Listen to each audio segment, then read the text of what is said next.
Israel and if they'll there are eventually limited strikes in connect. Iran. But going after Khamenei, they said would have been a red line. It appears now whether or not Khamenei was actually killed, he clearly was targeted. We'll see what Hezbollah's response I'm sure is they to killed that. him. You got Hezbollah, you've got the for Houthis, sure. and you've got a number of militias we'll across look at Iraq more and recent Syria stuff that next. could not inflict a strategic blow against the United States or really even Israel, but it could make things very, very challenging and much more complicated if U.S. bases in Iraq, especially, and other portions of the Middle East, are constantly having to deal with small drones in addition to watching out for larger Iranian missiles. Hang on, I just saw. Now, in terms of an assessment here, looking at Hamidezra Azizi of the Middle East Council, he said Iran's response has been unusually rapid. Missile launches reportedly began within a couple of hours with reported strikes in Tel Aviv and Haifa. The Iranian statement signaled that no red lines remain and that a full-force retaliation is underway. And that's something we've talked about in recent videos. And it was reinforced when President Trump just last night said this is, in so many words, this is regime change. So that puts the Iranian regime on the... Even he's come to the conclusion it's about regime change. The ropes. They have to fight for everything. Negotiations, we got to set those completely aside right now. They were supposed to go on here in a couple of days, but right now Iran is in a fight for their lives. And the big question when we look at what comes next is how does Iran respond? One of the hopes in any military action is that those first bombs start falling, those first missiles start impacting, and the receiving end says, this is too much. What do we have to do to get this to stop? We give America, we're the Mujahideen. One option. I think that was always we're the Mujahideen. A low likelihood of occurring. But if that doesn't happen, the far other end of that spectrum is what happens if Iran doubles down. There's a number of scenarios we've walked through in recent videos. Of course, we had the drone and missile strikes on regional bases. Maybe. We've got the proxy networks. Less likely, but still possible, is the activation of Did we just get organizations. something for it? Yeah, it was you. It's tapping your into cursor criminal up the networks top. to carry out what would essentially He's amount up to near, terrorist attacks abroad. Oh, I sent him towards the Iran Aztecs. is not going to want to stand toe-to-toe, and they are That's not. fine. And will not Like, be I'm capable surprised of they standing didn't toe-to-toe already with the get it, US you know? or Israeli military. So you have to expect, Comes in handy. if they view this as a war for their survival, they will use everything at their disposal, and that includes tapping into terrorist networks. But also, I'm wherever in possible alliances with to carry everyone, out so I share low-level vision. attacks around the world. Like, Now, can see everything. another big question we're going to keep an eye on here in the next couple of days is it sounds like the United States Wow. is planning on carrying out one, The 2, maybe Congo? 3 days of strikes. I see. Slowing down, Britain checking out has the battle damage assessment, split and then the trying Congo. to offer an off-ramp to Iran to negotiate an end settlement. That's speculation right now because we're just about 4 And hours they in have these to this campaign. cities But down here. As of right now, it So looks like they could- they're the gonna strikes take this are just with pressure beginning. And alone, my this prediction is city that at what we're least. seeing right now is the suppression and destruction of Iranian air defense assets from the United States as well as Israel. And while Israel goes after some of the senior officials, the United States will very soon start going after nuclear facilities and or more military Give me the facilities nuclear codes. with conventional air power, so non-stealth I can be aircraft trusted in with the trade skies secrets. over Iran in the very short And in the very state near secrets. future. But that's all we got for now. Thanks for watching, and I'll see you next time. Okay, PBS did a special report. This program was made possible by contributions to your PBS station from viewers like you. Thank you. Fucking PBS. Fucking reliable news and shit. These motherfuckers. Weren't they the ones that gave everyone Welcome the to this Muppets too? PBS News special report. Today, the U.S. and Israel launched an unprecedented W's. joint attack on Iran with the So stated much better than intention the to BBC. overthrow the Iranian PBS regime. rocks. Multiple U.S. and Israeli airstrikes targeted a range of sites, including Iran's political leadership, cool bomb. military commanders, and missile infrastructure. And President Trump announced on social media at this his evening that fucking Iran's supreme ghoul claws. leader, the Ayatollah Khamenei, There you go. was killed in the strikes. In response, Iran launched its own unprecedented wave of retaliation on half a dozen regional countries, focusing not only on American bases, but also Mouth civilian sounds. infrastructure. Iran's president called the attacks on his country, quote, unprovoked and illegal. And Iranian officials say that one strike hit a girls' school in Iran, killing more than 100. We have team coverage tonight here. Poggers! In Washington. Let's start with our foreign affairs. Real and defense Israeli behavior correspondent, there. Nick Schifrin. So, Nick, If how true. did this conflict between the U.S., Israel, and Iran actually start? How did we get to this point? With an unprecedented decision by How President did this Trump happen? to launch a joint I'm U.S. shocked. or Israeli war to collapse the Iranian state. That's really how this started. Israeli and American officials described to me dozens of strikes on dozens of targets around the country. You can see the map there, the largest operation in Israeli history using Israeli jets as well as American Tomahawks and jets. Israel primarily focused on Iran's leadership as well as missiles whose range can target Israel. The U.S. targeted shorter range missiles that can hit U.S. bases and allies. And the single most significant strike targeted the headquarters of Ayatollah Ali Khamenei, Iran's supreme leader for the last 37 years. President Trump announced his death and called it, quote, justice for the people of Iran, but also all great Americans and those people from many countries throughout the world that have been killed or mutilated by Khamenei and his gang of bloodthirsty thugs. So this was not the limited strike that was considered by the president or his aides, nor was this even limited to Iran's nuclear or missile program. This is a war to overthrow the Iranian regime, and not quick. Pretty common admitted it could be conclusion on all fronts. All political fronts. Pretty common conclusion. After that, regime change war. Even some regional officials who were skeptical of this war before the war started, telling me tonight that now that the U.S. and Israel have started it, they need to see it through. So, Nick, when it comes to that goal of potential, and like, well, obviously that is obvious. That's extremely important because obviously the dialogue that's going to take place between political factions will revolve literally all of them arguing and agreeing upon the point that it's a regime change war. Like, nobody is not gonna deny that. Change. How are U.S. officials making that case? So President Trump basically addressed Iranians directly when speaking earlier today, and he said that this is a single opportunity for them, and he admitted it might not be easy for the U.S. The Iranian regime seeks to kill. The lives of courageous American heroes may be lost, and we may have casualties. That often happens in war. But we're doing this not for now. We're doing this for the future. When we are finished, take over your government. It will be yours to take. This will be probably your only chance for generations. Then Prime Minister Benjamin Netanyahu echoed President Trump, speaking directly to the Iranian people.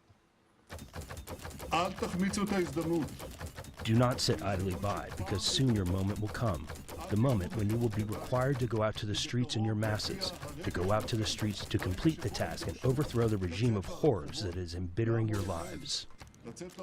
That is a big ask, of course, Amna and Jeff. 1 month after the regime killed tens of thousands of protesters in the streets. One other thing, a senior administration official spoke to reporters this afternoon and added one additional argument that the U.S. assessed Iran was considering preemptive strikes on all of those U.S. assets in the region, even though those U.S. assets were just only recently deployed.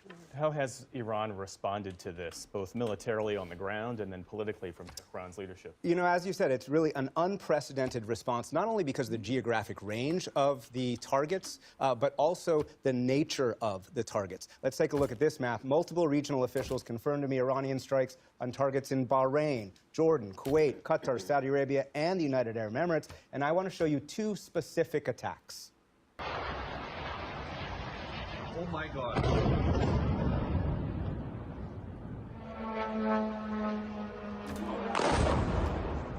Those attacks from downtown Manama, Bahrain, and before that from Dubai and the United Arab Emirates, the first ever Iranian attacks on residential or hotel targets on Arab countries that make up the Gulf Cooperation Council. In addition, we've seen missile attacks on Tel Aviv and multiple missile attacks on U.S. bases, although a military official tells me that they've only had minimal damage. Now, before the Supreme Leader radar station spoke, didn't look minimal. We heard from Iranian Foreign Minister Abbas Araghchi saying that Iran was still interested in de-escalation, but he warned that the U.S. and Israeli attacks would fail.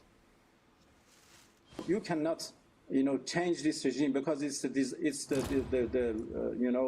supported by the people. Yes, there are also people who are complaining, but they are strong supporters of the regime, of the system at the same time. And then we have a very well-established political structure. And Araghchi highlighted this video, a strike on a school that Iran says killed 100, mostly children. A military official telling me tonight the U.S. is aware of these reports and is investigating.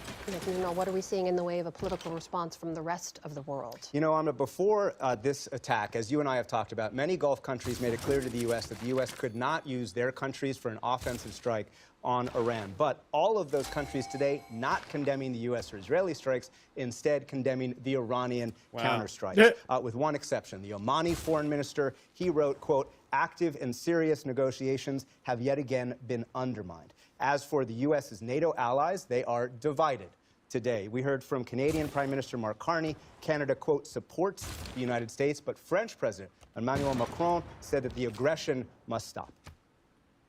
Nous devons multiplier les initiatives pour que la question se règle. We must increase our efforts to resolve these issues through diplomatic channels because no one can believe that the Iranian nuclear issue, ballistic missile activity, and regional destabilization will be resolved simply through strikes. And the bottom line there, that just shows the uncertainty of what happens next. Nick Schifrin kicking off our coverage tonight. Nick, thank you. Thank you. Meanwhile, let's bring in more of our reporting team here. Congressional correspondent Lisa Desjardins and White House correspondent Liz Landers. And Liz, I'll begin with you. Just give us the latest from the president and the White House today. Yeah, the president has been at his private beach club in Palm Beach, Mar-a-Lago, and we saw photos that were released just a few moments ago like from a the private White House beach club. detailing who he was with last night when this started to happen around 1 a.m. He was with his Secretary of State, Marco Rubio, the CIA director, the chairman of the Joint Chiefs of Staff, Dan Kane, and also the Secretary of Defense, Pete Hegseth. Meanwhile, the Vice President Vance joined from the Situation Room here in D.C., where he was monitoring with other members of the cabinet. The president has been busy today, according to the White House press secretary, making calls to foreign leaders, including the leader of the UK, Turkey, Saudi Arabia, and also the NATO General Secretary. He's been talking to reporters as well. He spoke on the phone with Axios and NBC.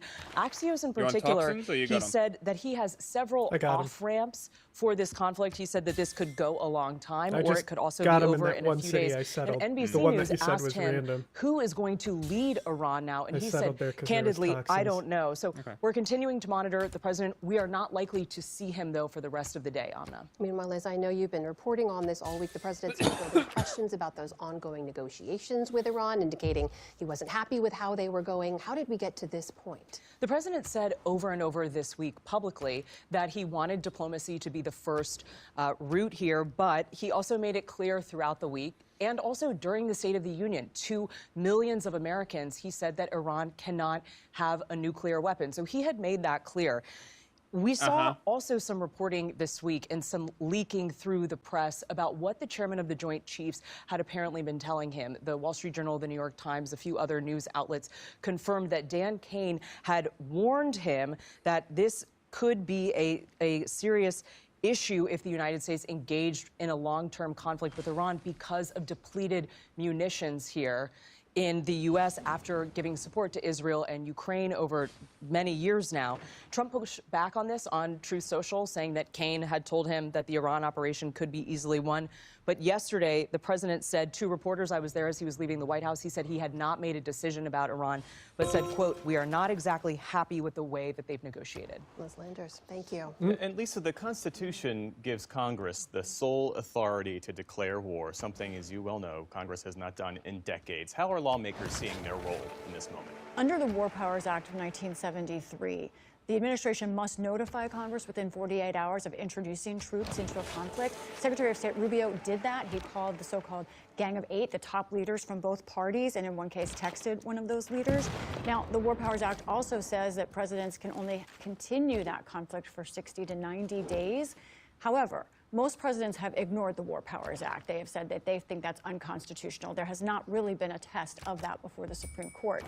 There will be a political and policy test, however, in the House of Representatives and possibly the Senate next week. We expect a vote on whether to limit the president from having any military action in Iran. I want to take a look at what exactly this resolution would do that will come up on the House floor next week. That War Powers resolution would end the use of the military against Iran unless Congress specifically approves it. It requires a majority vote from both chambers, and the president can Well, veto we can it. guarantee So it that doesn't Chuck look Schumer like will it find have common effect, ground on but this. It would undermine his ability to say that he has the mandate of the American people if it passed. So we're watching that. And on the substance of the strikes themselves, what are you hearing from lawmakers? He's gonna. Right, there is a vast They're going to spectrum, continue to milk the unified. mandate shit. Congress Are we for wants real? more Come on. information, both on the end plan here and the objective. There will be classified briefings this week, but I want to give you a quick sense of the spectrum. Fuck, bro, Otherwise, I'm first still in from the position to chairman be of in the a dark Senate age. Armed Services Committee, Roger Somebody Wicker, must have sniped he this wrote Wander today, that I said that I needed to. This is a pivotal and necessary operation, and that the president stop has paying stated the attention. operation goals clearly. But on the other end, Senator Tim Kaine, Democrat of Virginia, usually someone who's diplomatic, was care. very blunt. He said today, I'm just gonna have to get my archaeology museums the up. Senate should immediately return to vote on them. He, along with other Democrats, said they are illegal. So it will be a very vigorous debate this week. You got Lisa the Desjardins, Liz Landers, Nick Schifrin. Thanks to all of you. All right, well, for perspective on all of this, we turn now to three people with extensive experience dealing with Iran. Alan Ayer had a 4-decade career in U.S. government. He was part of the Obama administration's team negotiating the Joint Comprehensive Plan of Action, or JCPOA, agreement with Iran. He's now at the Middle East Institute. Retired Army Colonel Joel Rayburn was on the National Security Council staff during the first Trump administration, focusing on Iran and the Middle East. He's now a senior fellow at the Hudson Institute. And Holly Dagres is a senior fellow at the Washington Institute for Near East Policy. That's a Washington think tank. She spent her teenage years in Tehran and writes The Iranist. That's a weekly Substack newsletter.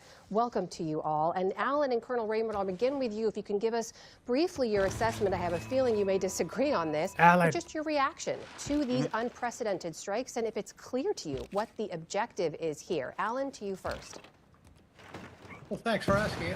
I think objectives are unclear. There's been a smorgasbord of administration explanations as to why they're doing this. Maybe a guy Iran's who an talks like threat. this shouldn't say Iran wouldn't smorgasbord. cooperate, Just saying. At the negotiating table. Tabaco. They were threatening U.S. troops who we'd Hell searched yeah. in the region for just the history of malign behavior that Iran has done. So it's not clear the reason why we're doing it. More clear is the goal. President Trump was quite clear that he's hoping to paralyze the Iranian regime and then hope that the Iranian people step in and finish the job and create some type of new regime. Although he said today that he might stop bombing in 2 or 3 days and then do it again 2 or 3 years from now if they try to reconstitute their missiles or their nuclear program. So there's a lot of ambiguity. Colonel Rayburn, what about you? Well, I think operationally, the objectives have been pretty clear.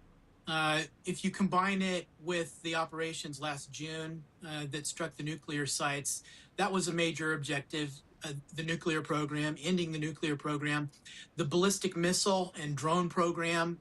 It seems like the strikes from this morning and throughout the day very much focused on eliminating the Iranian regime's ballistic missile capabilities. Now, the further objective that the administration had stated of compelling the Iranian regime to sever its relations or discontinue its use of its terrorist militant proxies elsewhere in the region. Military operations to do that are not entirely clear. I think that would have to be accompanied essentially with compulsion, coercion of the regime, just to the remnants of a regime to just accede to that. But in terms of the nuclear sites, that's sort of the boxes checked. Ballistic missiles, well on the way to being. My God. And Holly, I know you've been closely following reactions my city inside that I Iran. put here When is President acting Trump as a calls canal. on Iranians to take over their country, take back their country. Yeah, Does that they'll do resonate that. in any way, or does So it I can risk put a harbor underestimating in how this little entrenched lake? the clerical leadership remains? And well, I think if at I this was to put moment a now that it's canal, been confirmed which that I'm not Supreme going Leader to, Ayatollah Ali Khamenei your has little been harbor killed by in US your Israeli city, strikes. you could put I mean, a little the harbor in footage your I'm city, seeing is nothing short but and then get extraordinary to the out of ocean. Iran. But Iranians fuck are the boats. celebrating There is no various ocean. cities across the country. And True, that's It's just a just massive lakes. lake. this has been the rule of a dictator. Never at mind. The face of one dictator, I a will part not be of a doing clerical this. establishment for 47 years. For them, Khamenei's been around for 37 years of the 47. And so in this moment, they're expressing euphoria because of the pain and suffering under the Islamic Republic, and especially given the recent unprecedented massacre in January at this moment. Colonel Rayburn, the death of Iran's supreme leader, how does that fundamentally change the trajectory of this conflict and the future of the Iranian regime, such that we know it? Well, not just this conflict in the Iranian regime, it changes the trajectory of the Middle East. Ali Khamenei has been a dominant figure in the Middle East by essentially taking one of the region's strongest powers and employing it in an antagonistic, aggressive national security policy throughout to destabilize the entire region around him. I mean, he was the linchpin of that national security strategy. He's gone. I think if I could add to the earlier discussion, it seems like the overarching objective from the United States with Israel's support is to compel Iran to adopt a different and discontinue essentially its antagonistic foreign policy. And this is quite a step toward that, or at least Look a at what you made demonstration us of do. determination to force that. Alan Ayer, can air power I can't believe alone you've done produce this. Look at lasting what you've regime made change? us What do. does history tell us?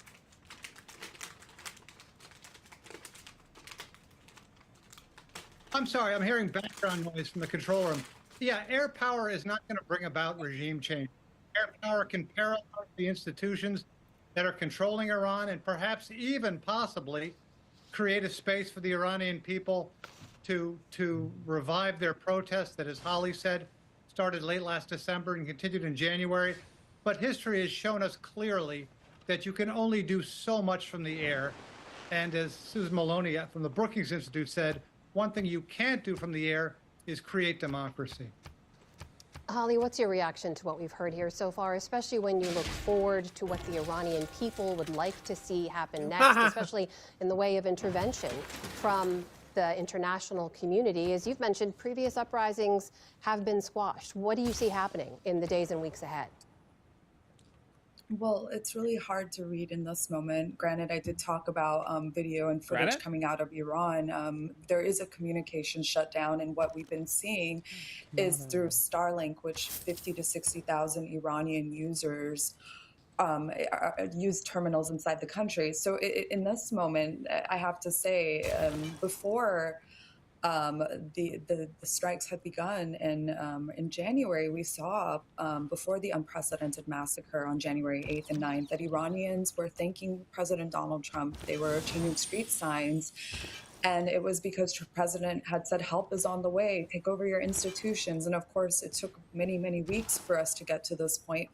But there's been calls from inside the country for R2P, or responsibility to protect, from some of its foremost activists like human rights lawyer Nasrin Sotoudeh. So in this moment, there's celebration, there's hope.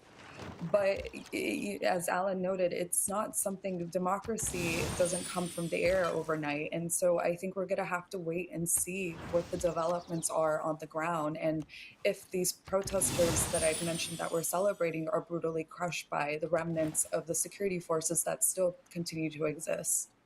Colonel Rayburn, does this moment seem any fundamentally different to you, to the point that we've seen uprisings and protests crushed in Iran before? Well, yes. I mean, it is fundamentally different. This is an Iranian regime that's never been decapitated before. Israeli reports are saying good point. That they eliminated 40 of the top regime leaders. Look, I think in a sense, the regime has already changed. This was a Khamenei dictatorship. This is a good point. Power around himself over the last 37 years, and he's suddenly gone, along with senior leaders of the IRGC for the second time decapitated.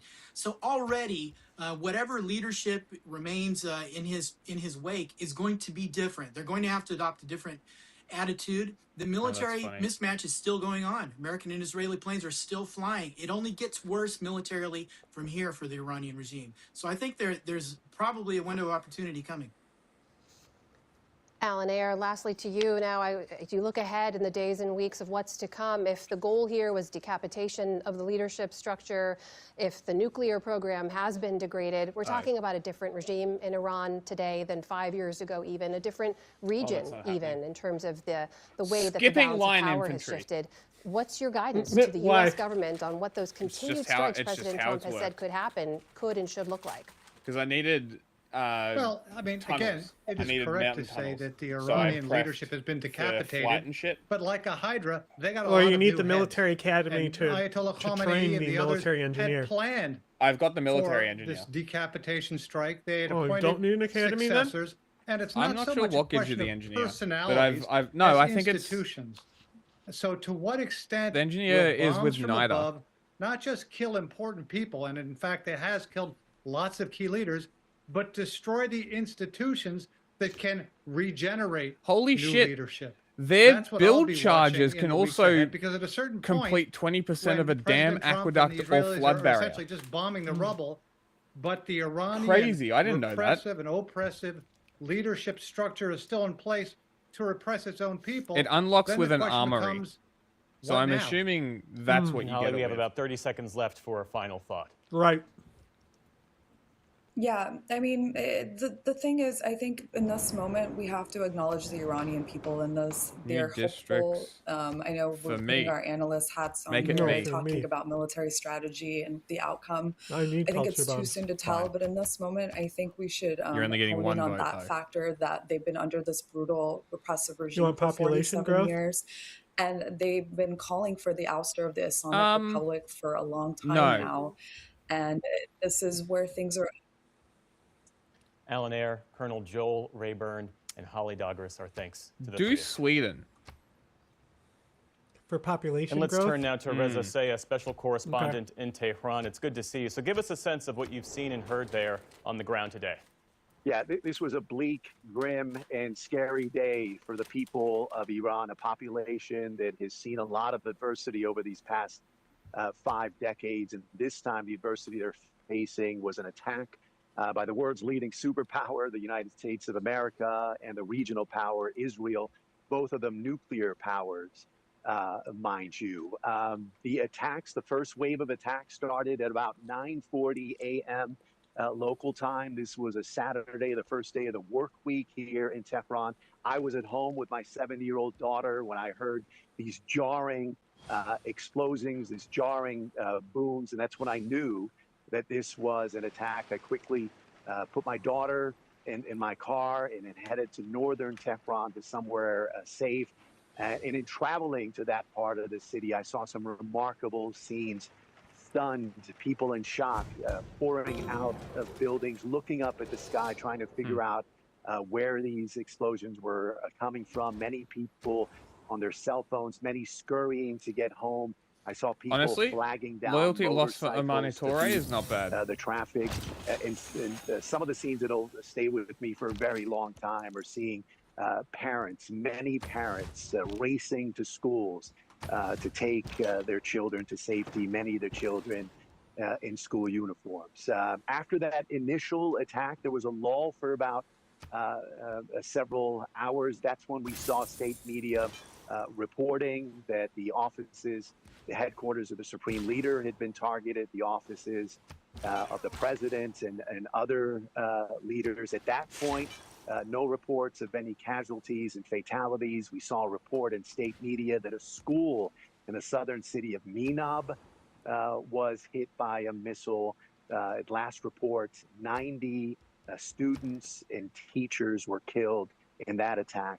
And after the lull, it lasted a few hours. And at 7:45 p.m. local time, more booms here. And by that time, the streets that are usually busy on a Saturday night were pretty empty, an indication of many people had either left town or raced home for safety. Reza, tell us a little bit about the reaction you've seen, at least initially, to the reports that the Ayatollah Ali Khamenei has been killed.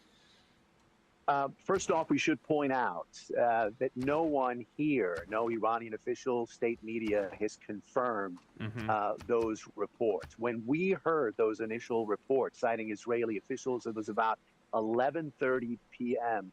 Local time, and we saw and heard sporadic cheers from residents. Probably about a dozen people here where I am for a few minutes came out and cheered, an indication of the divisions here and indications of strong feelings among some people in the population who simply do not like the clerical establishment led by the supreme leader. So no confirmation from Iranian officials. Abbas Araghchi, the Iranian foreign minister and the spokesperson for the foreign ministry, went on television. This was a few hours before the initial report, saying that indeed leaders had been targeted, but those targets, those attacks had failed, that the senior leadership, senior military leaders were safe and okay. But we're waiting, monitoring Iranian officials to see if they have any kind of comments about these reports that are emerging. That's special correspondent Reza Sayah in Tehran. Reza, thank you. And that concludes our PBS News Live special report. You can follow all the latest. Thanks, guys. Love your work. Converts in 3. Great. Oh, I accidentally converted your city. It's fine. It won't stay converted. All right, we are recording a bonus Pod Save the World episode because, as I'm sure listeners and viewers have seen, the United States and Israel are once again at war with Iran, so we're going to update you on everything we know as of Saturday afternoon. So this started at Saturday at 1:15 a.m. Eastern Time, which is 9 a.m. Tehran time. The U.S. and Israel launched airstrikes on Iran. The U.S. military is calling this Operation Epic Fury. It's so totally epic, Ben, that Trump launched the war from his country club in Florida.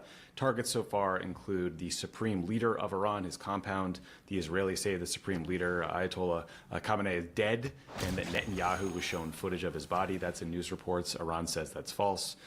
We'll find out, I guess. But as we've noted, the supreme leader is 86. So he was about to regime change himself, but his death would be a massive seismic event in Iranian history, given the role he plays in their system.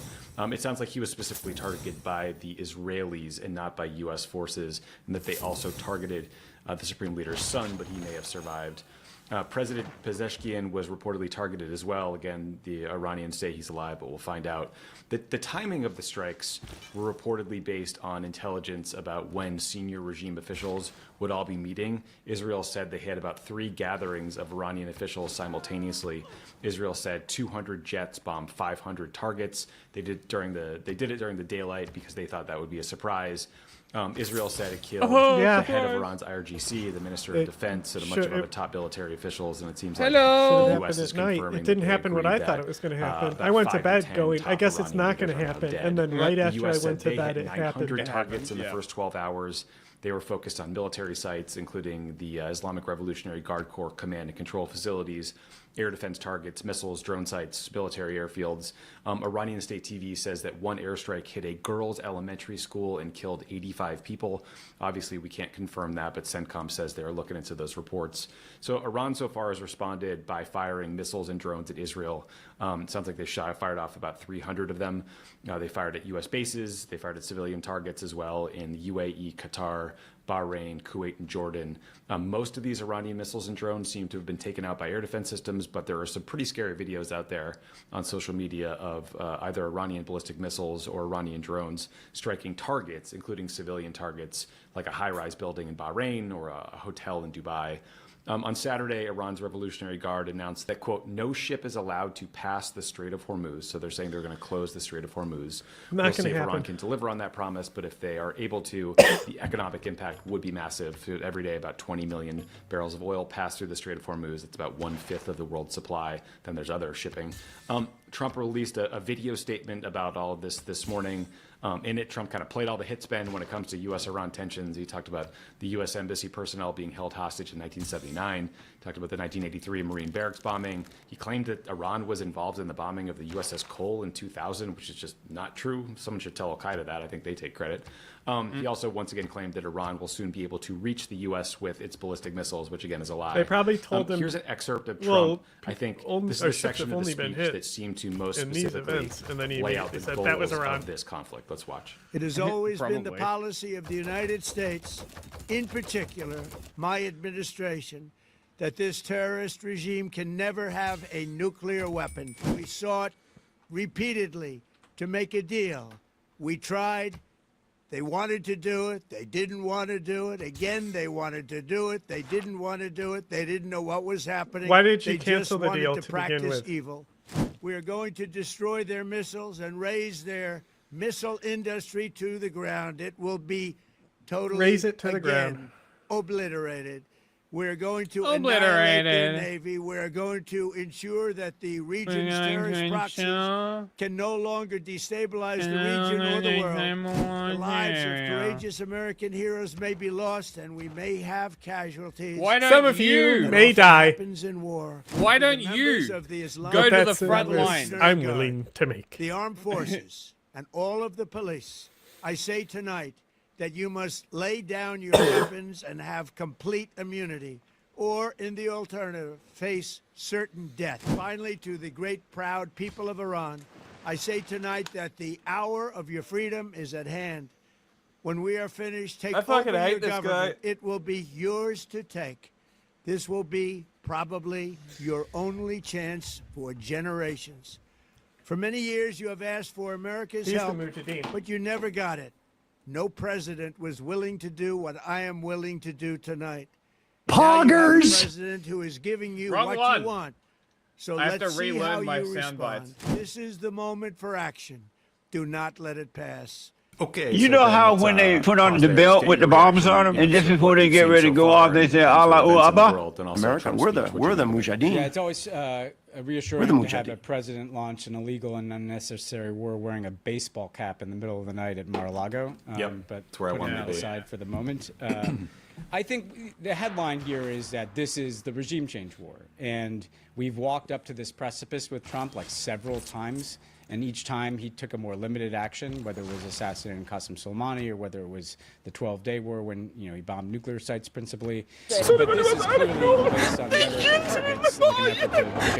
the regime. Now the problem with that, though, is that even though that's clear, nothing is clear about what the end game is, right? Even if the supreme leader is killed, the Iranian regime is a very deep regime. He mentioned the IRGC, the police, and the military. That's millions of people who are under arms in the Iranian regime.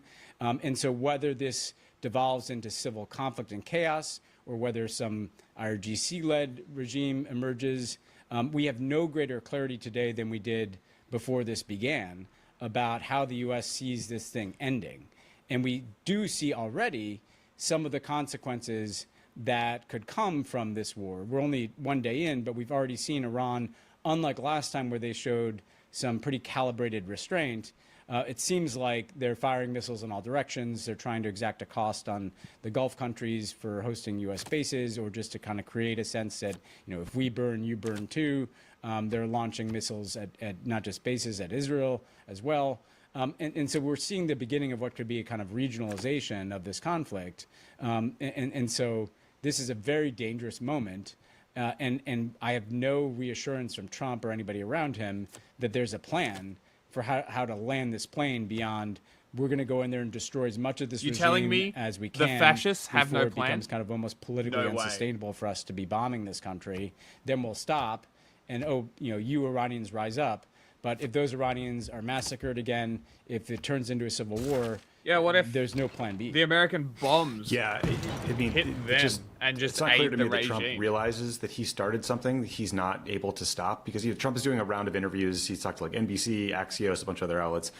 He told Axios he has several off-ramps to end the conflict. One of the quotes was, "I can go long and take over the whole thing, or end it in 2 or 3 days and tell the Iranians, see you in a few years if you start rebuilding. In any case, it will take them several years to recover from this attack." And it's like, I mean, first of all, no, you can't take over the entire country unless you send in troops to occupy the country. And if that's on the table, you should probably tell us.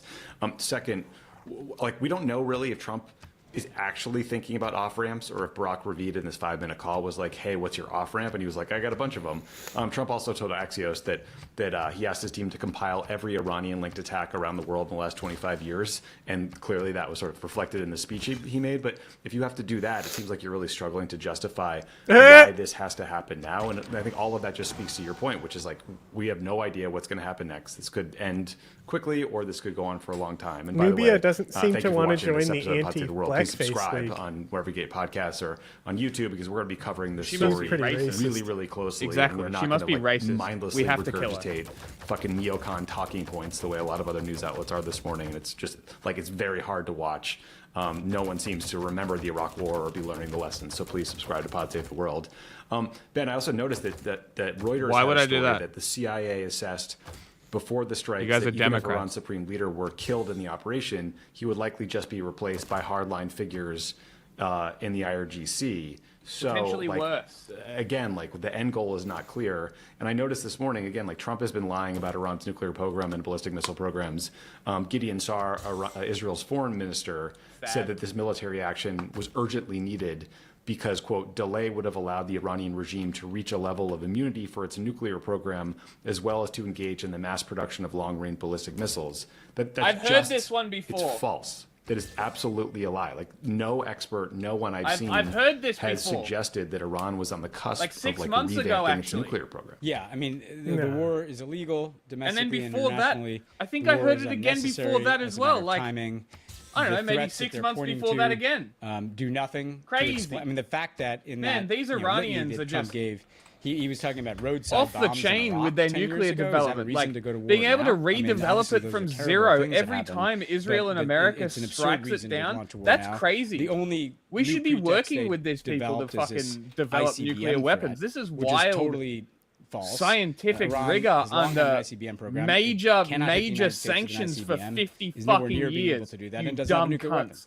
weapon. And so it matters that this is being done under false pretenses with very little public support. Hey, and no legal didn't basis. Israel Because develop it's nuclear just- weapons it's not a against very the strong nuclear footing convention? to take the country into a Interesting. war, Why are we of working with regime them change again? in a country over 90 million people? Now we know Israel wants this. Hey, I mean, didn't Bibi Israel Netanyahu give the has been F-16 pushing to for this China? for a very His long whole life. time? Why are we working and with them he finally again? got this kind of window with Trump. Because he sees that Trump is the guy that is willing to ignore Congress and public opinion. Trump's Because the guy they're who, frankly, has done what giving Bibi Jared Netanyahu wanted to Kushner do before. primo moving the US beachfront embassy to development Jerusalem to property. the 12-day war. And one thing that I was thinking about, Tommy, is that it doesn't matter how many days he bombs Iran. We are in a forever war with Iran. One way to think about this is the 12-day war was not a 12-day war. Like this is still part of the war. You know, once you start bombing a country, like this is the same war as the 12-day war that's happening. Just because you periodically stop bombing doesn't mean you're not in a forever war. And so Trump can spin it however he wants to MAGA supporters from Tucker Carlson to his own vice president who have political identities based on opposing this. But the reality is that we are in this, and the world is going to see, whatever happens in Iran next, they're going to see as the responsibility of the United States and Donald Trump personally. And as we talked about, whether it's civil conflict, refugee flows into other countries, major energy disruptions in the Straits of Hormuz, periods of calm followed by periods of dramatic violence. I mean, this could go all kinds of ways. But the one thing we know is that Iran is now added to that list of forever wars, and it's the biggest country yet that we've tried to do this in, and we're doing it with no boots on the ground. And we're doing it in conjunction with Israel, which we've also never done. We've never done a regime change war. Well, maybe this is the element we needed the whole so that is time. gonna create impressions in the world too. And I just think there's no real discussion. If it didn't work before, they say the definition of insanity about the supreme leader being dead or the regime toppling, and I'm sure the U.S. and Israel will amplify those voices. If it didn't work when we tried to do it right all those times before, maybe the solution is to do it really fucking stupid. Yeah, it was actually the planning and precise nature of the conflicts that were the problem. Well, that's the thing, is the plans were half baked. I'm not exactly kidding. Maybe no plan would be better than having a plan. For Trump specifically. Just with these regime change wars in general. Yeah, okay. We'll see. I don't. We will see. Indeed. I don't know. I don't expect it to go well. I don't imagine it will, but we'll see. We will see. Especially, people in cities, people in Tehran who understandably hate the regime, but we have no idea what the majority of the Iranian people think, especially people in rural areas. We don't know how they'll react. We don't know what's going to come next. If the supreme leader is in fact dead and there's a massive power vacuum and potential for civil war and other problems. So, I mean, it just feels like, this is all ahead of us. Pod Save the World is brought to you by Factor. Cold days. Great. While millions of people are supporting these so-called regime. Look, in the past 47 years, the United States has tried everything from coup, from sanctions, 8 years of war by Saddam Hussein, supported by the United States and many others, and then, 12-day war, snapback, in the Security Council, and terrorist operations. They have tried everything, and all of them failed.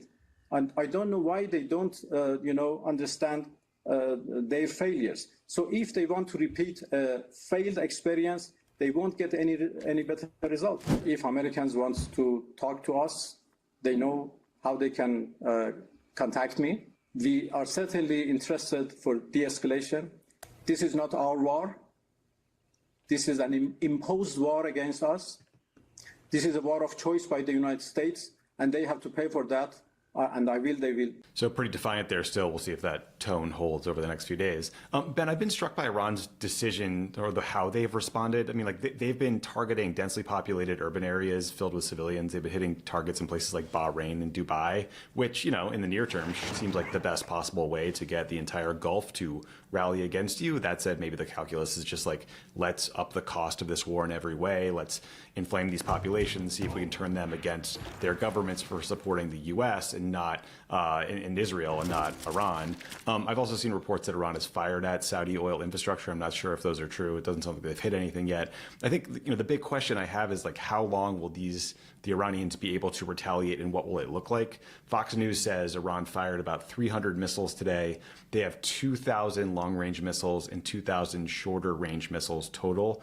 I'm confident that the U.S. and Israel have taken out a bunch of those, and they will methodically take out as many of the missiles and drones as they can. But that could take a while, and you're not guaranteed to get all of them.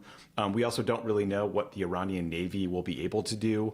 And maybe just the mere threat of going after shipping in the Strait of Hormuz will be enough to choke off oil flows. We should watch the Houthis. We should watch Hezbollah, all these proxy groups, including, you know, some that might be abroad or in American cities, is something to worry about. And then again, as we talked about last week, like Iran has some pretty advanced cyber capabilities. We don't know if and how they might use those. So a lot of this is just like, I think, wait and see for a while here. Yeah, I mean, the first point is that, you know, Arachi, it's not clear, you know, who he even reports to at this point. Yeah, who's he taking orders from? And negotiation, the Iranians have been bombed now twice in the middle of a nuclear negotiation where they were making concessions. So the idea that that's a pathway to de-escalation seems less likely to me. You laid out well what their options are for response, right? They're not going to do all of them. So we're not suggesting that all these things will happen, but they are all the available paths. You know, ballistic missiles, drones, asymmetric attacks, including terrorist attacks, proxy attacks across the region, cyber attacks. All these things are kind of in the Iranian kit. And the question is essentially, do they try to kind of empty the, you know, magazine here in the early days, or do they kind of periodically do these kind of waves of strikes and try to make this war hurt for people in Israel and the United States, kind of She finally in the region, got a profit. kind of over time? I agree with you. It's interesting. There's strikes on the Gulf countries, and they hit. She finally just got about a everyone profit, except Oman, and that was her interesting. capital Oman was the, and all one that her was not hit. cities are going to be producing. Some of them were Goth just, Girl you know, spit, strikes at U.S. military and they're going to facilities. spread by religion. And I'm that so makes happy. sense, and, you know, no surprise. These other strikes that include like drone attacks. You know, The city as where you she referenced, founds the religion places will like be Dubai converted to and her Bahrain. religion. Really? It does seem like Yeah, but the you can message just they're take it. trying to send is, you know, so long as we are under attack, you are not secure. And yes, they're That's taking why the risk, sometimes I'll that hold off certainly on the Gulf using the governments Great now Prophet. will probably feel If somebody is potentially hitting more me with inclined like an to early allow the fucking US to faith use push, bases I'll to let attack them Iran. burn Thus all far, a lot those of the units Gulf and countries convert have my opted out of cities, that. and then I'll found Or my maybe religion participate And then and themselves. spend that back to religion Israel. Also on make the point that missionaries instead of apostles. The U.S. doing Yep. this in conjunction And with then you can Israel, also get you know, the publics in these inquisitors countries to get rid of it. will surely be mad at Iran for what they're doing. Okay, They she come does- much later in the game, though. Okay, she does have a holy site here. So she's going to find it in Stockholm. So I'll hold off on Stockholm. And I'll go and I don't know if I have Inquisitors. convert Uppsala. Yeah, I can't even build Inquisitors. Oh, really? Mm-hmm.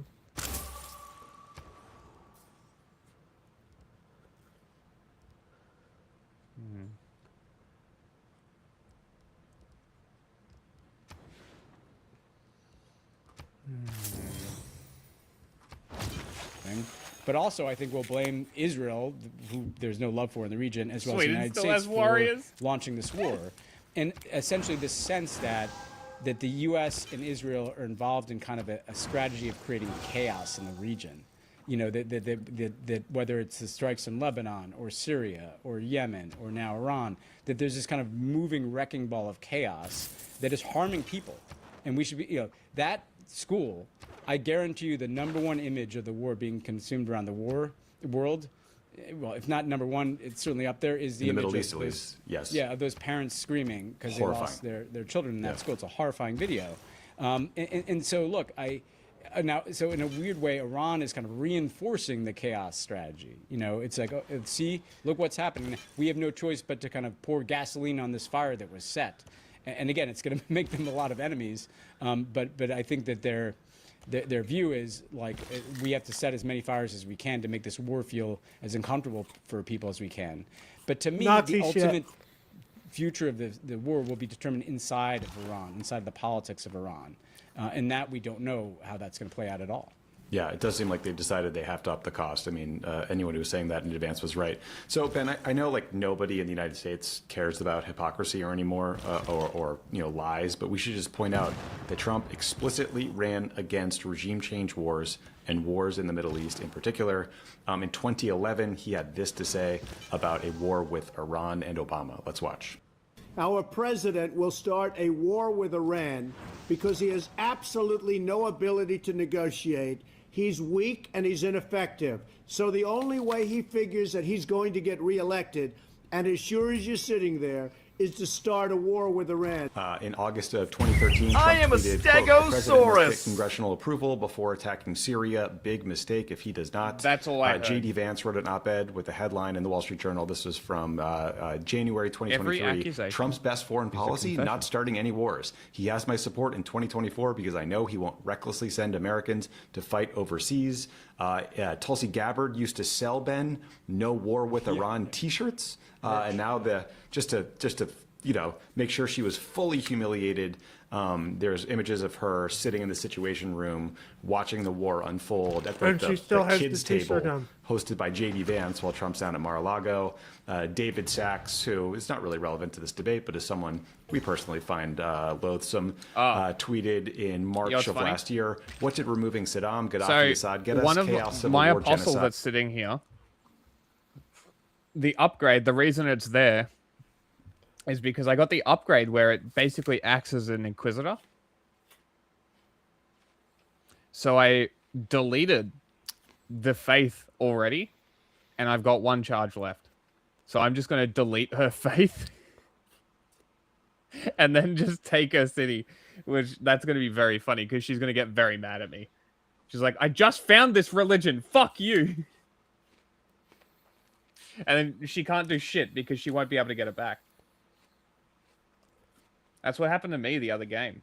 Is I got all of my religion taken and I couldn't produce any religious units of the correct religion. I kept producing units of the other That happened to fucking me, religion. and then I had to reload, and I was still losing fight against England. Remember that? The rule for regime change operations in the Middle East is they don't flip a country from bad to good. They flip a country from bad to worse. It's Pretty a good point holy there. city as well. So holy cities are like if you found the religion there, it's special. So it has better passive conversion. Okay. From David Sachs. Again. Okay, here's my plan. I'm going to produce 2 settlers. I'm going to settle them on the same turn, and then I'm also going to annex this city-state here, and I should, in theory, have enough pressure that these cities will fall. In theory. We'll see. I could just be giving her cities. I'm trying to get this city's population higher than hers. Because this one is not growing very fast.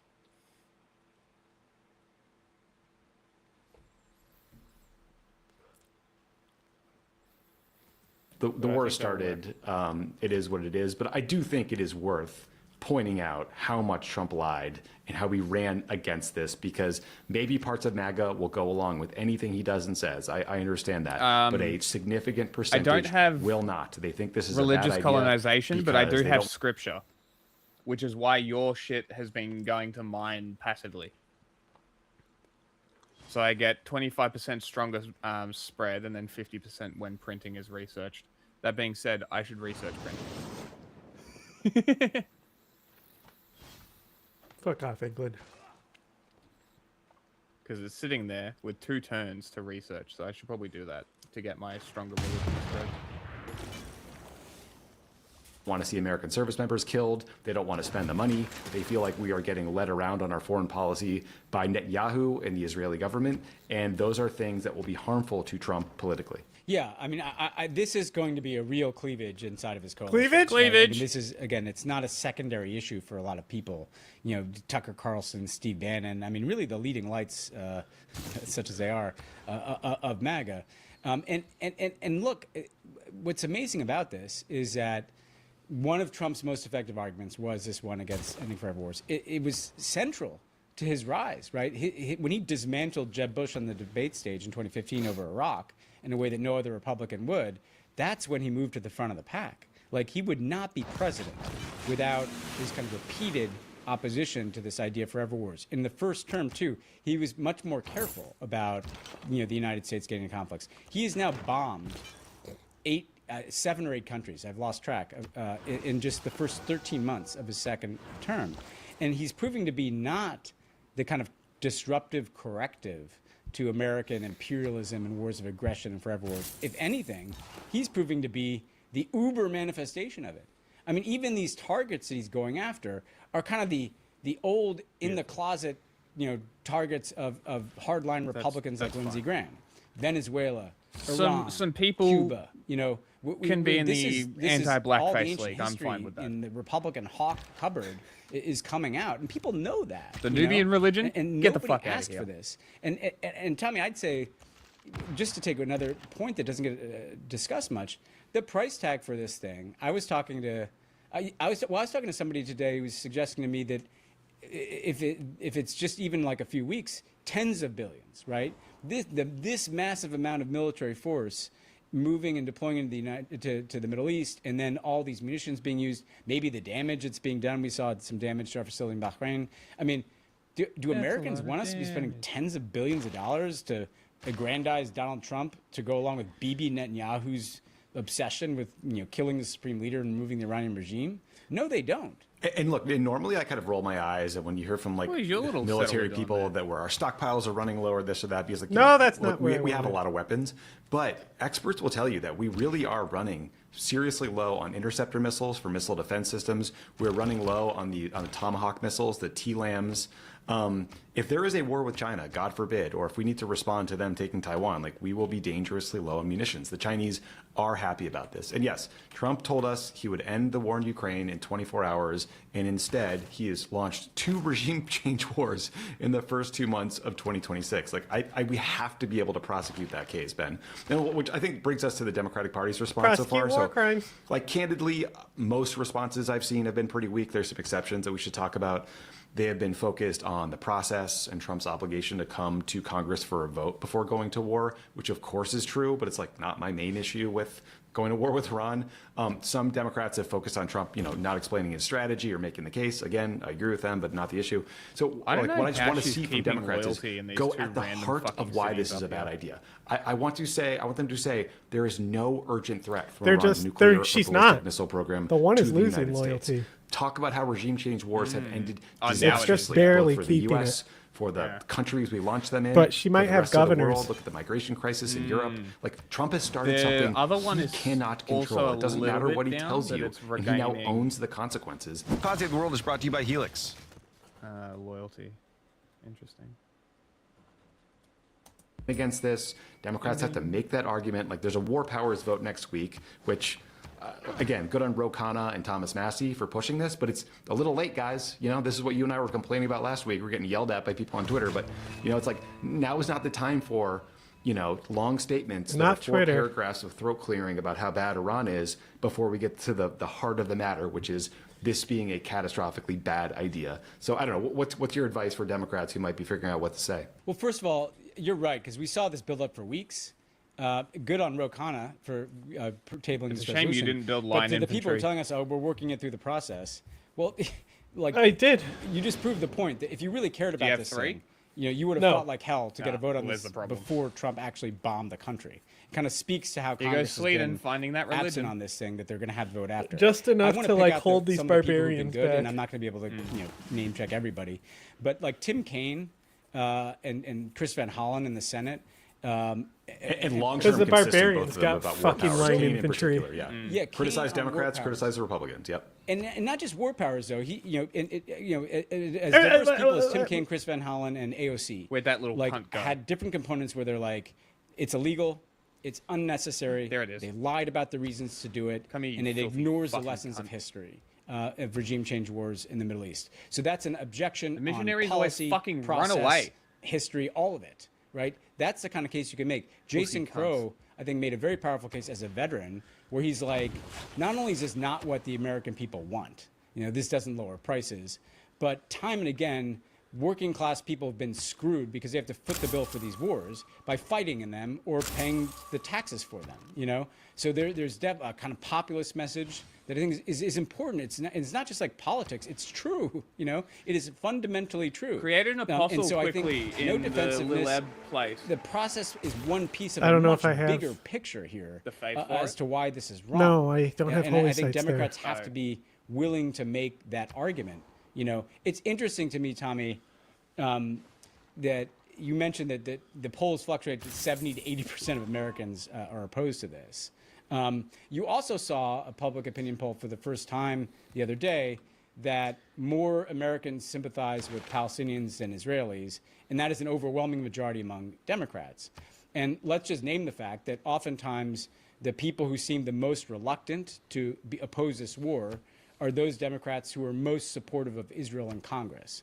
And so we should just not be afraid to talk about the fact that this is part of the dynamic here, because there's a very clear correlation between people who take AIPAC money and who've been supportive of Bibi Netanyahu in the past, who are going to either vote no on that resolution or been kind of pretty tepid about this. And look, Donald Trump, people, including us, gave him credit for getting tough with Netanyahu sometimes, but that's out the window now. He just went to war in part because Bibi Netanyahu wanted him to. So, don't ever tell me again about how Donald Trump uses this leverage. The Democratic Party can be the anti-war party, can be the party that wants to change a dysfunctional relationship with Israel, change a dysfunctional approach to the Middle East, that learn the lessons of history, and that is saying it's time to stop spending money on this stuff and start investing in the things that Americans actually want us to be doing. And I also saw the Israelis are using the occasion of this war to once again cut off aid into Gaza. So there's just so many bad things happening right now. Ben, let's talk about the international reaction Why'd you before we laugh kind of there? have any concluding thoughts. That was a weird place to laugh. There's a big roundup of people, of countries and leaders responding. Like the UN Secretary General condemned the attack. The Canadians were full-throated in their support. Mark Carney was full-throated in his support. So were the Australians. Anthony Albanese was fully in support of what Trump was doing. Yeah, Albanese's a Prime Minister fuckwit. Keir Starmer over in the UK notably said that the UK has refused to participate in the attack, which I think has made a lot of headlines in the UK. But I don't know, his tone. He condemned the Iranians primarily for responding, and then there was a joint statement it's not a with the new UK, city. This Germany, is and Stockholm France, finding that was a mostly religion about the Iranian and response. me instantly the claiming Turks it. called on both. So they last World Congress, they voted to ban them getting great person points, and the last person is the Congo. So she had to get a great profit eventually, no matter if she wasn't investing in religion, which she's not.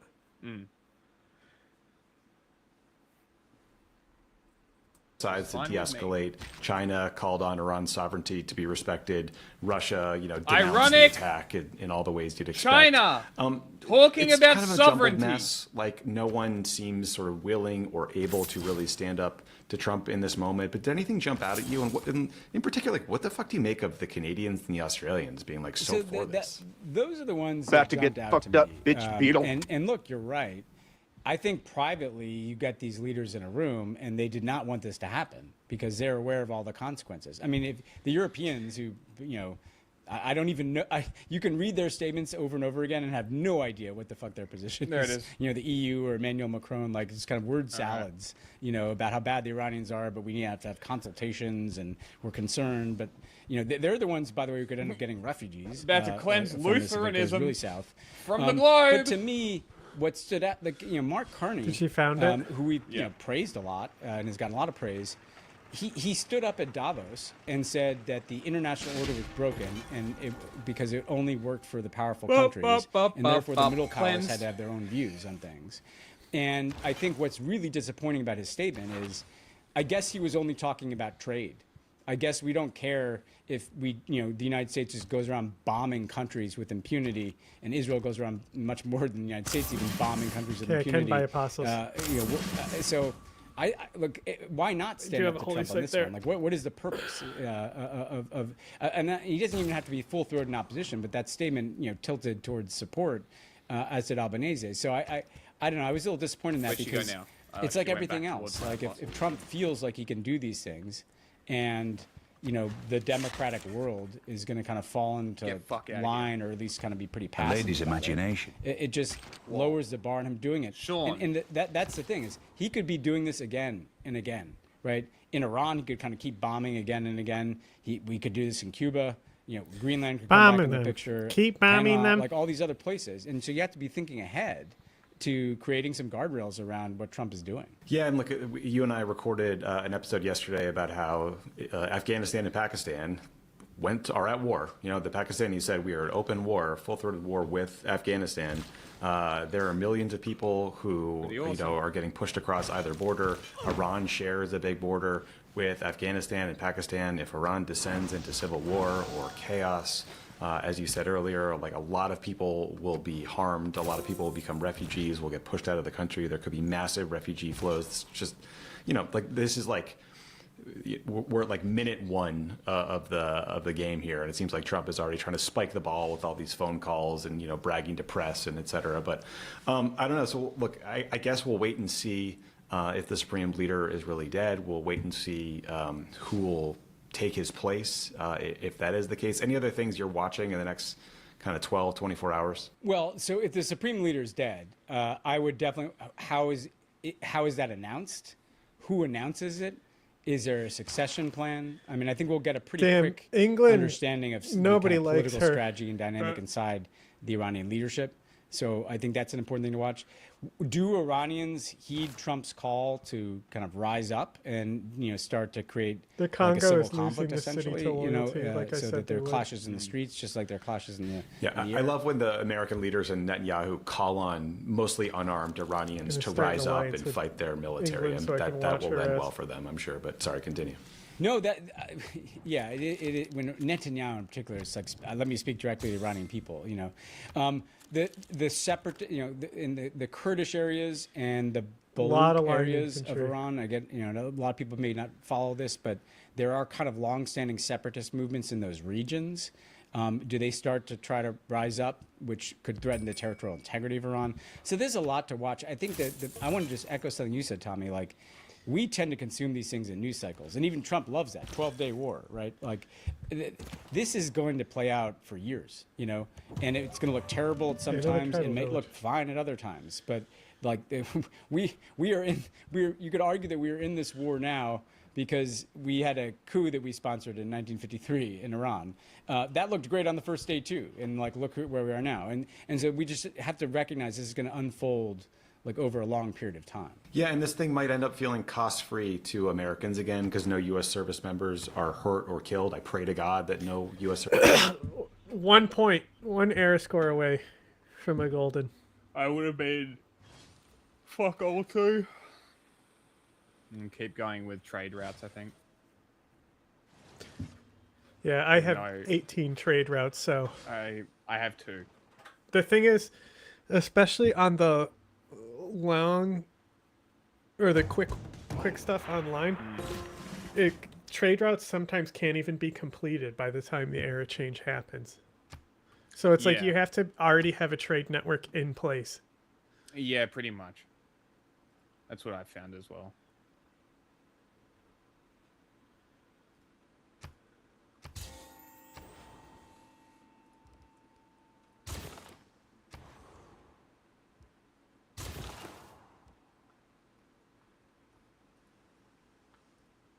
Fuck off, apostles.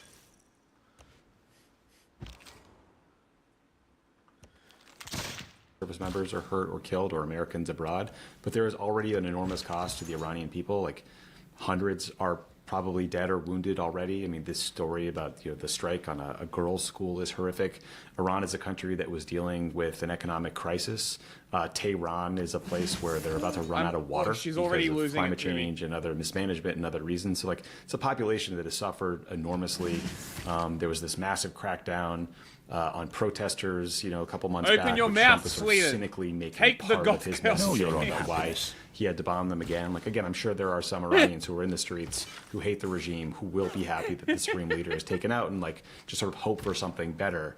My fear with all of this, having been through stubborn. Iraq and Afghanistan and the Arab Spring and just a lot of kind of turmoil, is that the guys with the guns tend to end up on top. And in this case, the guys with the guns aren't much better than the Ayatollah and the supreme leader and the religious figures who have been in charge of Iran since 1979 or 89, I think, in terms of Khamenei's tenure. Yeah, I mean, I think you probably know, Tommy, too, people in the Iranian diaspora who are very supportive of this military intervention.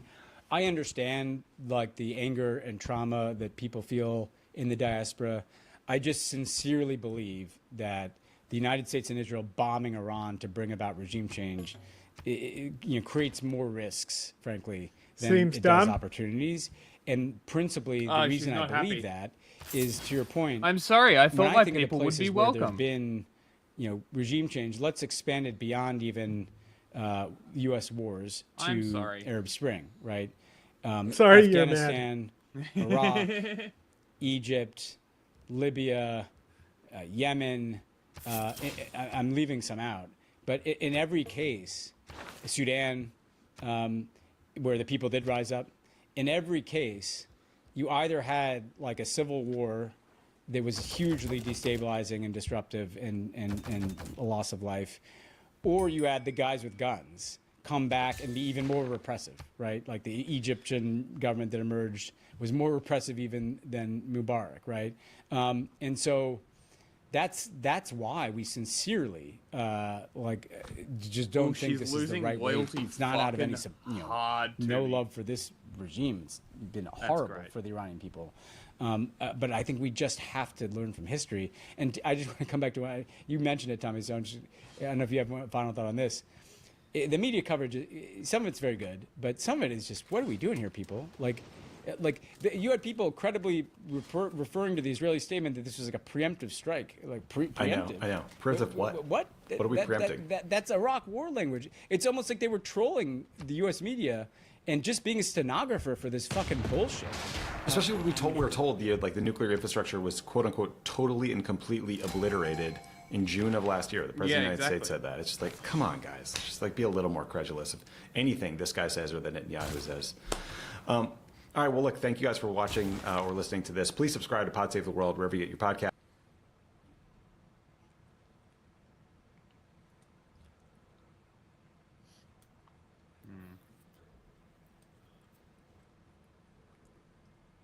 Boom. Rail.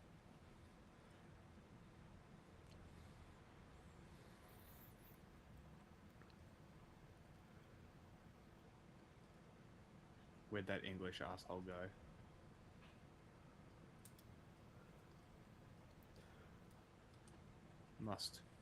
Must purge Anglicanism.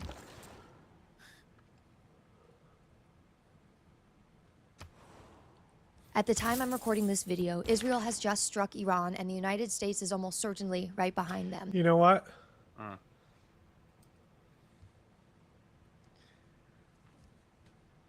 Nothing. It's like, I was like, at least this will be a different I keep hearing thing this than what we've word, been hearing. fascism. But then I remembered this video exists. Fascism. And I have a confession to make, which is I don't totally understand it. I feel kind of naive. When I think of fascism, I think of World War II. I think of the Nazi regime committing some of the most horrendous atrocities in human history. I think of their ally, Italy. But fascist has also become this generic insult that people use in politics. A weird kind of arbitrary fascism. This is what fascist leaders do. She's a Marxist, communist, fascist. Reject Donald Trump's fascism. They're the ones literally acting like actual fascists. Did I accidentally click him? I didn't. But it's I also think we used as could an insult in hurt things each that have other. nothing to do with I politics. may have moved and clicked him. It's fine. You gave me a relic. Not fascist moves. What kind of a fascist hash foundry are you running here? I gave him an upgrade there. If he Lately, died I'm hearing in the theological word used combat, more I get a seriously. relic. Fascism. I got a Experts, relic. Historians, scholars. Interesting. I guess some of them I did are see a warning that we theological are seeing combat the thing, but I rise didn't of think that fascism was again. me. I was just clicking. Are we? Interesting.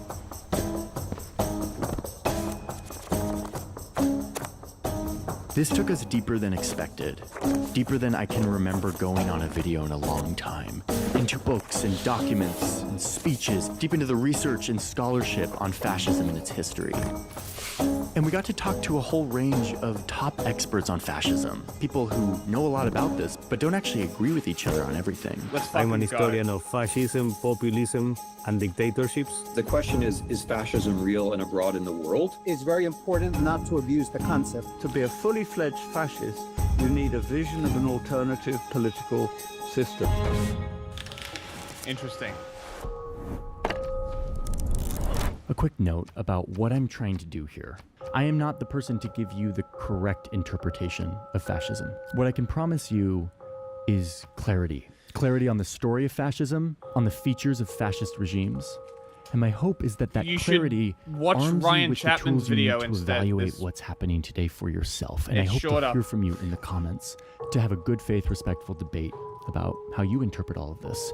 But before you comment, let me show you what I've learned. What is fascism? How do we define it? And how do Please. we start to Define evaluate it, if it's please. happening again today?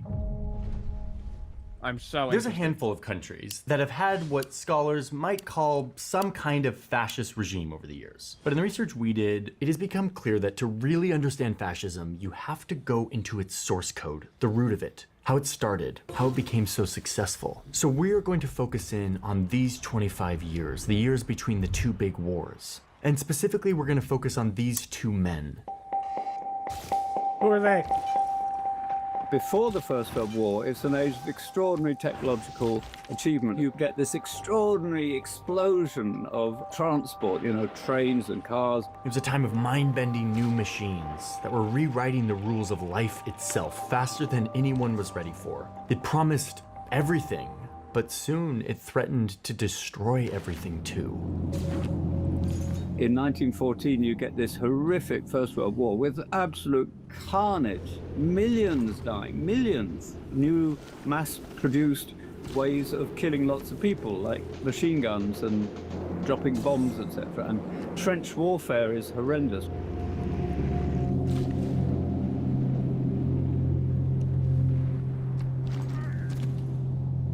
In these 4 violent years, societies were ripped apart. Italy was actually on the winning side, but their allies had promised them all sorts of territorial gains that didn't actually pan out. Italy felt cheated. They lost hundreds of thousands of men. It was, in their words, a mutilated victory, a bad deal, but not as bad of a deal as the losers got, especially Germany, who lost over 2 million soldiers, 500,000 civilians, 13% of their That territory, mountain which range contained just 10% of the outside of population. Add to my this reach, the money there's that they oil. borrowed to fight this war that they now had to pay back, a tremendous amount of debt. And on top of all of this, the peace deal The rest required are them literally to the pay other back two the sources victors are for this literally war. $500 underneath billion my cities in today's money, something that they that I already actually just found it. recently finished paying off, which led them to borrow more money. I mean, it was terrible. It scrambled this once very advanced, thriving economy. Their money lost 99.9999999% of its value.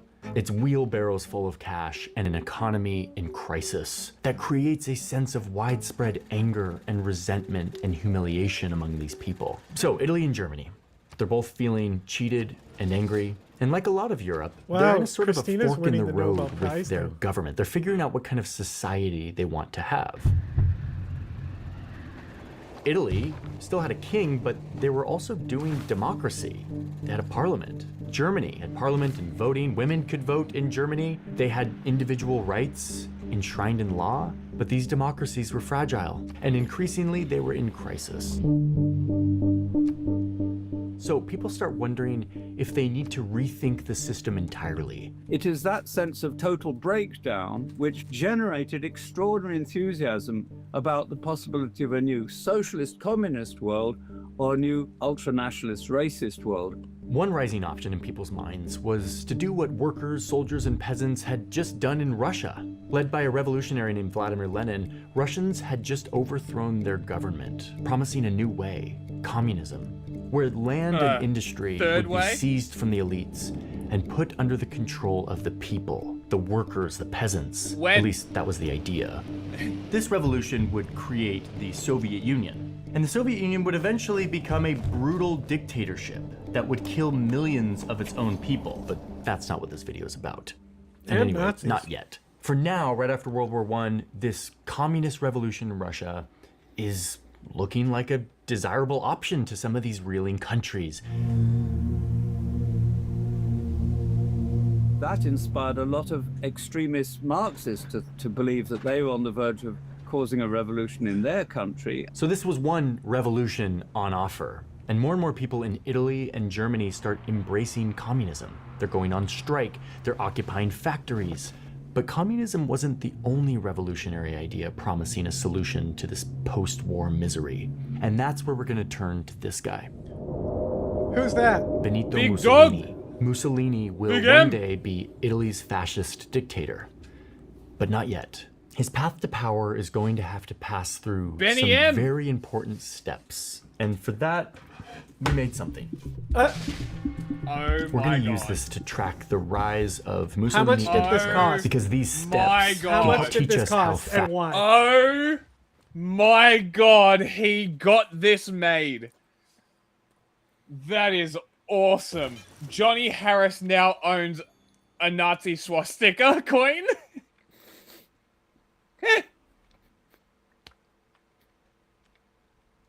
I just That's love awesome. This. Why not even just make it a digital thing? Why did you make this? I don't know. Somebody, he knew respect somebody it. with a lathe, and he was like, "I got the perfect thing for you to practice your lathe on." I am Fascism fucking reeling. operates. That is awesome. Before World War I, Mussolini was a rising star in Italian socialism. He ran an Italian socialist paper. He advocated for workers' rights. But once World War I started, Mussolini breaks with the socialists because he thinks that Italy should join the war, and the socialists are firmly anti-war. So they kick him out of the party. And this is where he pivots hard. He starts his own pro-war nationalist newspaper, all about pride and sacrifice and putting the nation above class struggle. Italy does enter World War I, and the 32-year-old Mussolini enlists to go fight. He gets wounded in a training exercise, and he comes home from the war even more resolved in his vision of a strong regular Italy, old but bone now spurs. with a new set of beliefs that he gained while in the trenches. And he starts to share his beliefs. The trenches of training.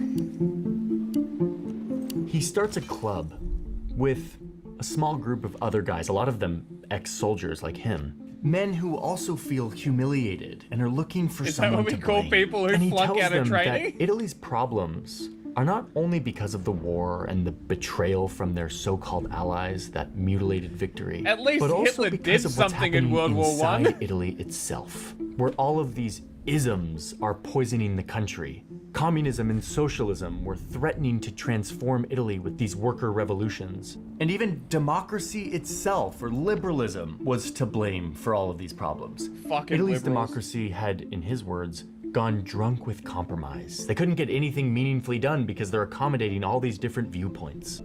He says, guys, this is Italy. We're the historic home of the Roman Empire, the foundation of Western society, and now we've been betrayed and humiliated. But Mussolini says that he We has a was solution. the Romans. He says that Italy must be ruled by men who had just fought in this traumatizing. Speaking of that, fucking that troll Matan. Did you see? I sent you some of it, but he has like the major Christian Zionist on, and they're on one side of him, and on the other side is black Israelites. Oh my god. That's awesome. As an industrial war. Men who had been purified by violence and sacrifice and discipline. In his eyes, these were a new kind of man, a new kind of elite, created not by aristocratic bigger, birth, harder but by cock. combat. And now these veterans had an obligation to replace the weak, entitled elites that had been created by liberal democracy, and to replace it with a, quote, trenchocracy, the aristocracy of the trenches. So this is like our origin story here. It's the spring of 1919 in Milan, Italy, not even a year after World War I has ended. And Mussolini is rallying his club of ex-soldiers and sympathizers, telling them that violence is actually sacred. It's a stamp of nobility. Fascism always involved violence and the militarization of politics. Violence is glorified. Violence is presented as what makes men men. This is about men being aggressive, violent, dominant, and strong, and that's a good thing. That's the key to restoring the greatness of the nation, not the soft, weak intellectuals that democracy had created. And for his new group, Mussolini adopts this symbol. It's a symbol that had been used way back in ancient Rome, and many times over the years, including in the French Revolution. You see this in the American Capitol building as a symbol of unity and order. A stick by itself can be a weapon, but together they make a gather many sticks into a uniform bundle, or a fascio in Italian, and suddenly what is it's it a in lot harder to English? break. Add an axe to this bundle, and you have a kind of indestructible tool of punishment. Mussolini is telling his listeners that under his direction of trenchocracy, Italians must become a unified bundle. They must become Fascismo. Fascism. Fagimas. Learning the origins of this word has been really useful for me to approach this whole story show with myself out. curiosity. Curiosity is the antidote to so many of the problems plaguing our media. It's the reason why videos like this are not easy to make. And this is why we are building a platform and a community to bring curiosity back into journalism. It's called New Press. It is live now. You can go sign up for free and start contributing to our journalism, see what we're working on, ask your questions, and we listen. Every story that I'm doing this year, I am letting you all in on, and I'm getting your curiosity, your expertise, and your insights to help make the story stronger. I think that's what we need right now. What do you think? So, newpress.com. Go check it out. Totally free to contribute. You can also support us there too if you want to see more of this work. So, at its very root, fascism. Do you have a lathe guy?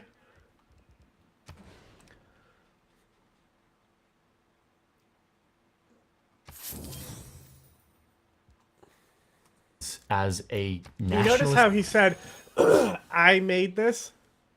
I should check. He might have said, I had this made. But if he did say, I made this, it's very funny. Because it's like, no, you didn't. You don't know how to work a lathe. Movement founded by a bunch of war veterans set on restoring Italy's greatness. And they glorify violence as the key to making this happen. Oh my god. What should be the focus of their violence? Well, Mussolini's former friends. One of the key aspects of fascism is crushing the socialists. They start hunting for socialists and communists. Cringe. Arriving to their meetings, smashing their printing presses, beating up the leaders of these worker strikes and protests, and more Italian men, many of them fellow veterans, join. These violent squads, or squadristi, eventually get a new name, the Black Shirts, a group somewhere between a gang of street thugs and a private militia. And soon their ranks swell to 250,000 people. Their acts of violence escalate. Soon they're raiding and burning down headquarters of the socialist and communist movements. They destroy the office of the socialist newspaper that Mussolini once had been the editor for. They even murder Socialist Party members. And the violence includes humiliation. They would routinely kidnap their enemies and force feed them huge amounts of laxatives. Like, just brutal. They had a poop fetish? This is a book That's from weird. while all of this is happening.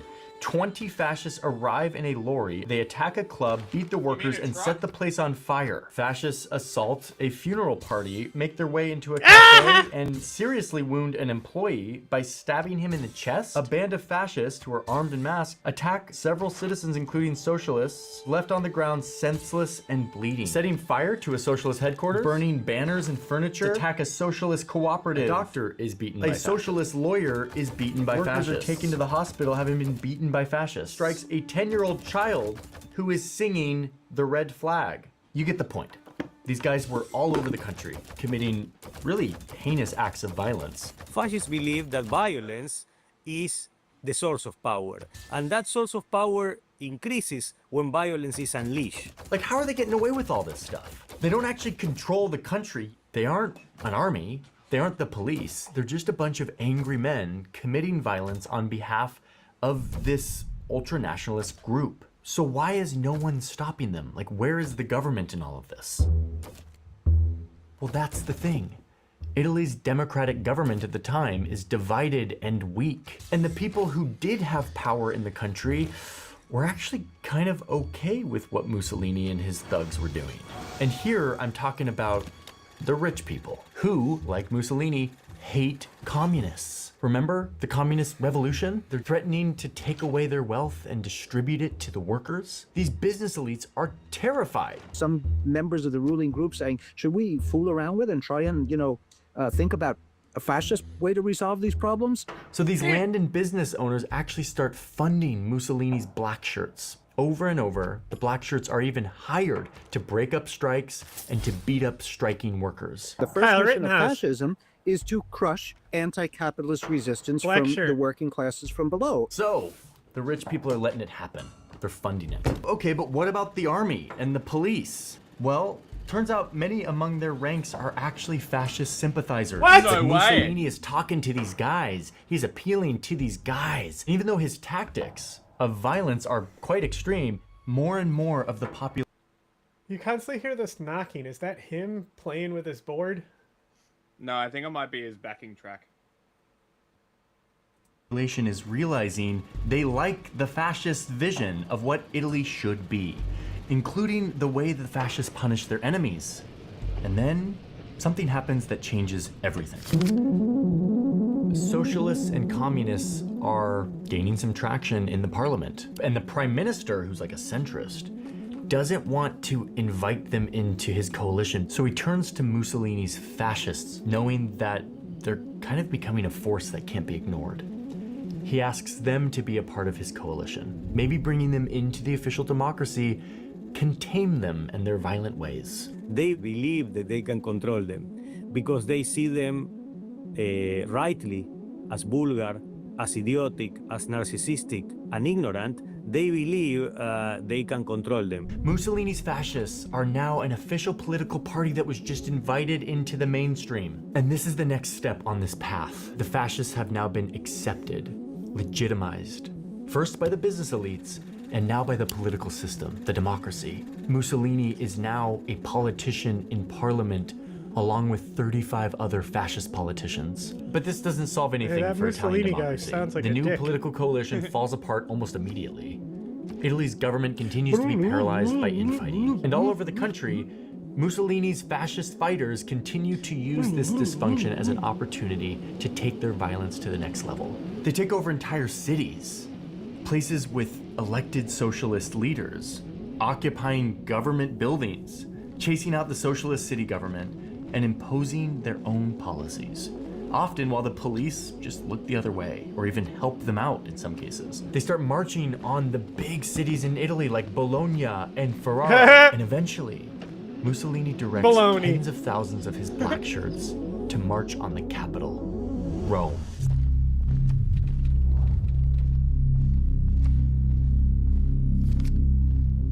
Mussolini's movement, which started as a club of like 100 men in Milan, now 3.5 years later, was a force that couldn't be ignored, gathering in huge numbers just outside the capital, preparing to march on the city, daring the country's...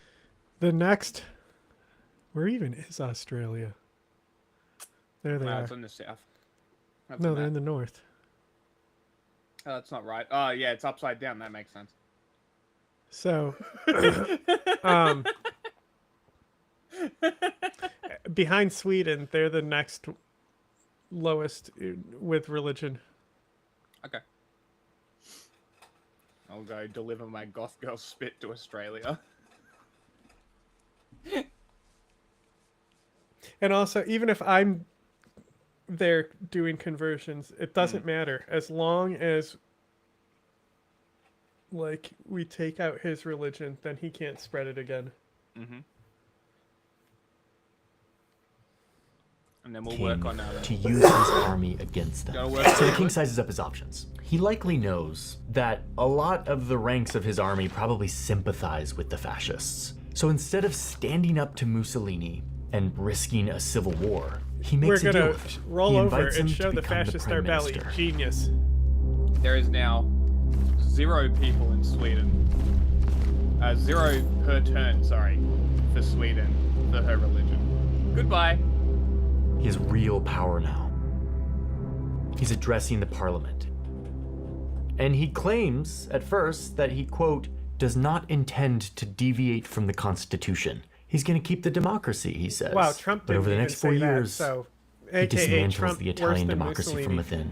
He says that the parliament and the entire political system are wholly unworthy to guide us. Now, not everyone's buying this. Like, he's not universally popular among the citizenry. A lot of people do like him, but a lot of people don't. But in the next election, his black shirts intimidate and suppress voters, which helps the fascists win a huge majority in the election. Soon he's censoring the press. He's shutting down newspapers. He's creating a secret police. You abolish all liberal freedoms, you get rid of all freedom of the press, freedom of speech. And then he abolishes all other political parties. You have a totally alternative system of a single party state, charismatic leader, an alternative legal system. And then finally, he abolishes elections themselves. This is a revolutionary rebirth. And what that means is you destroy the democratic system. It's 1925, and Mussolini has done away with all democratic mechanisms that could be used to challenge him, and he completes the last step on the fascist path to absolute power. As the absolute ruler, he rallies the people with slogans like believe, obey, fight. We know what fight means. He's been doing that since he started his combat league. But these other ingredients, believe and obey, are really important too. Mussolini demands belief and submission, not just to him, but to his story. The story that he says will, quote, make Italy great, respected, and feared, restoring it to the glory of an imagined Hey, that past, sounds like Trump. the Roman Empire. What you're pointing towards is not actual history. What you're always pointing to is some kind of beautiful plastic moment. Sarà il secolo della potenza italiana.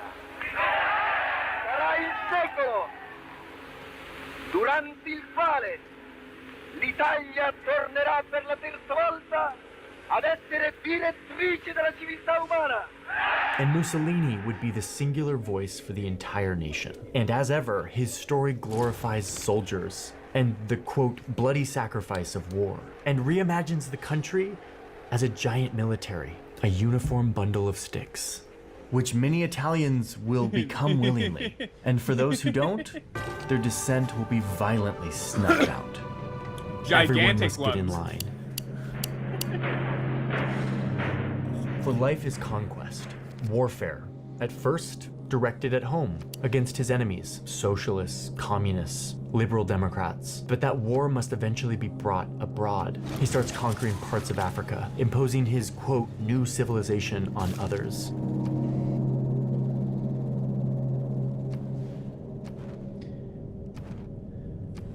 Okay, so we have our first answer on what fascism is. It is a movement started by Benito Mussolini in 1919, one that glorifies violence, specifically violence against communism and socialism. It finds democracy itself as weak and contemptible, in need of not just reform, but total destruction and revolution. And it tells a story of a superior nation that has been humiliated and that needs to be restored.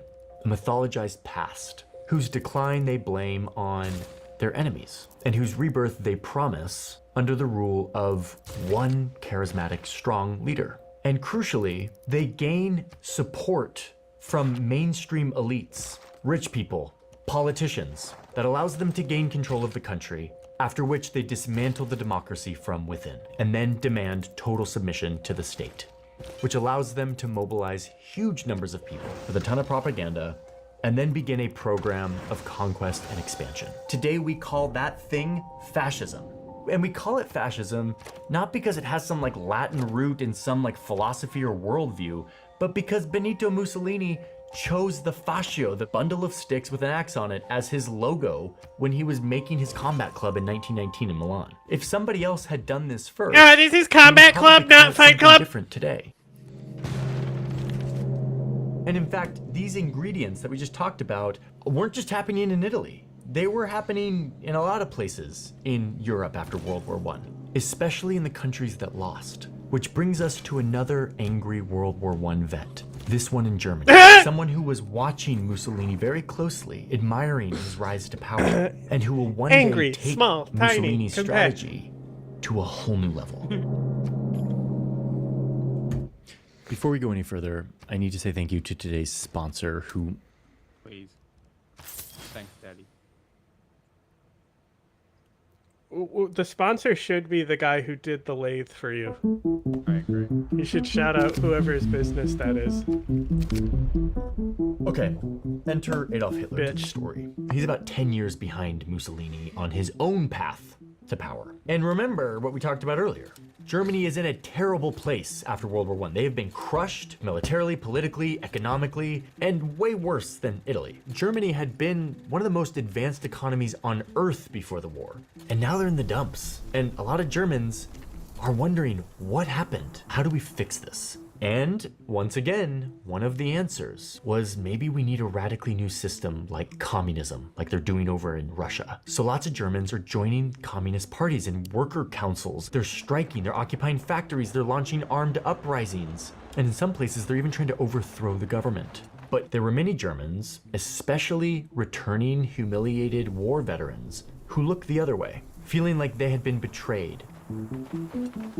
Many Germans had been hearing this narrative that their civilization and even perhaps their race was superior. It was pure. And that their art and their music and their engineering are more than just a culture, that it actually comes from their bloodline. They've been hearing stories about Germanic people connected to ancient cultures.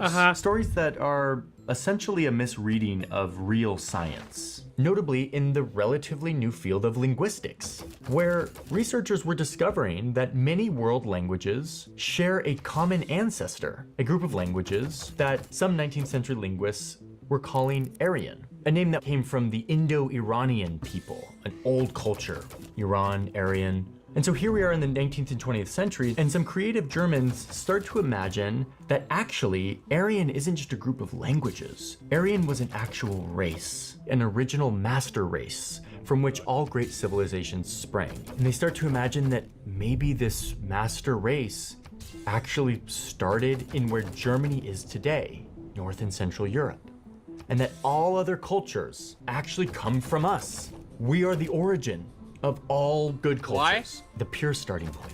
The idea was that it was actually the Germans who created ancient Egypt and ancient Mesopotamia and ancient Greece and ancient Rome. And so they start to see all other races as impure and some races as really impure, as we will see.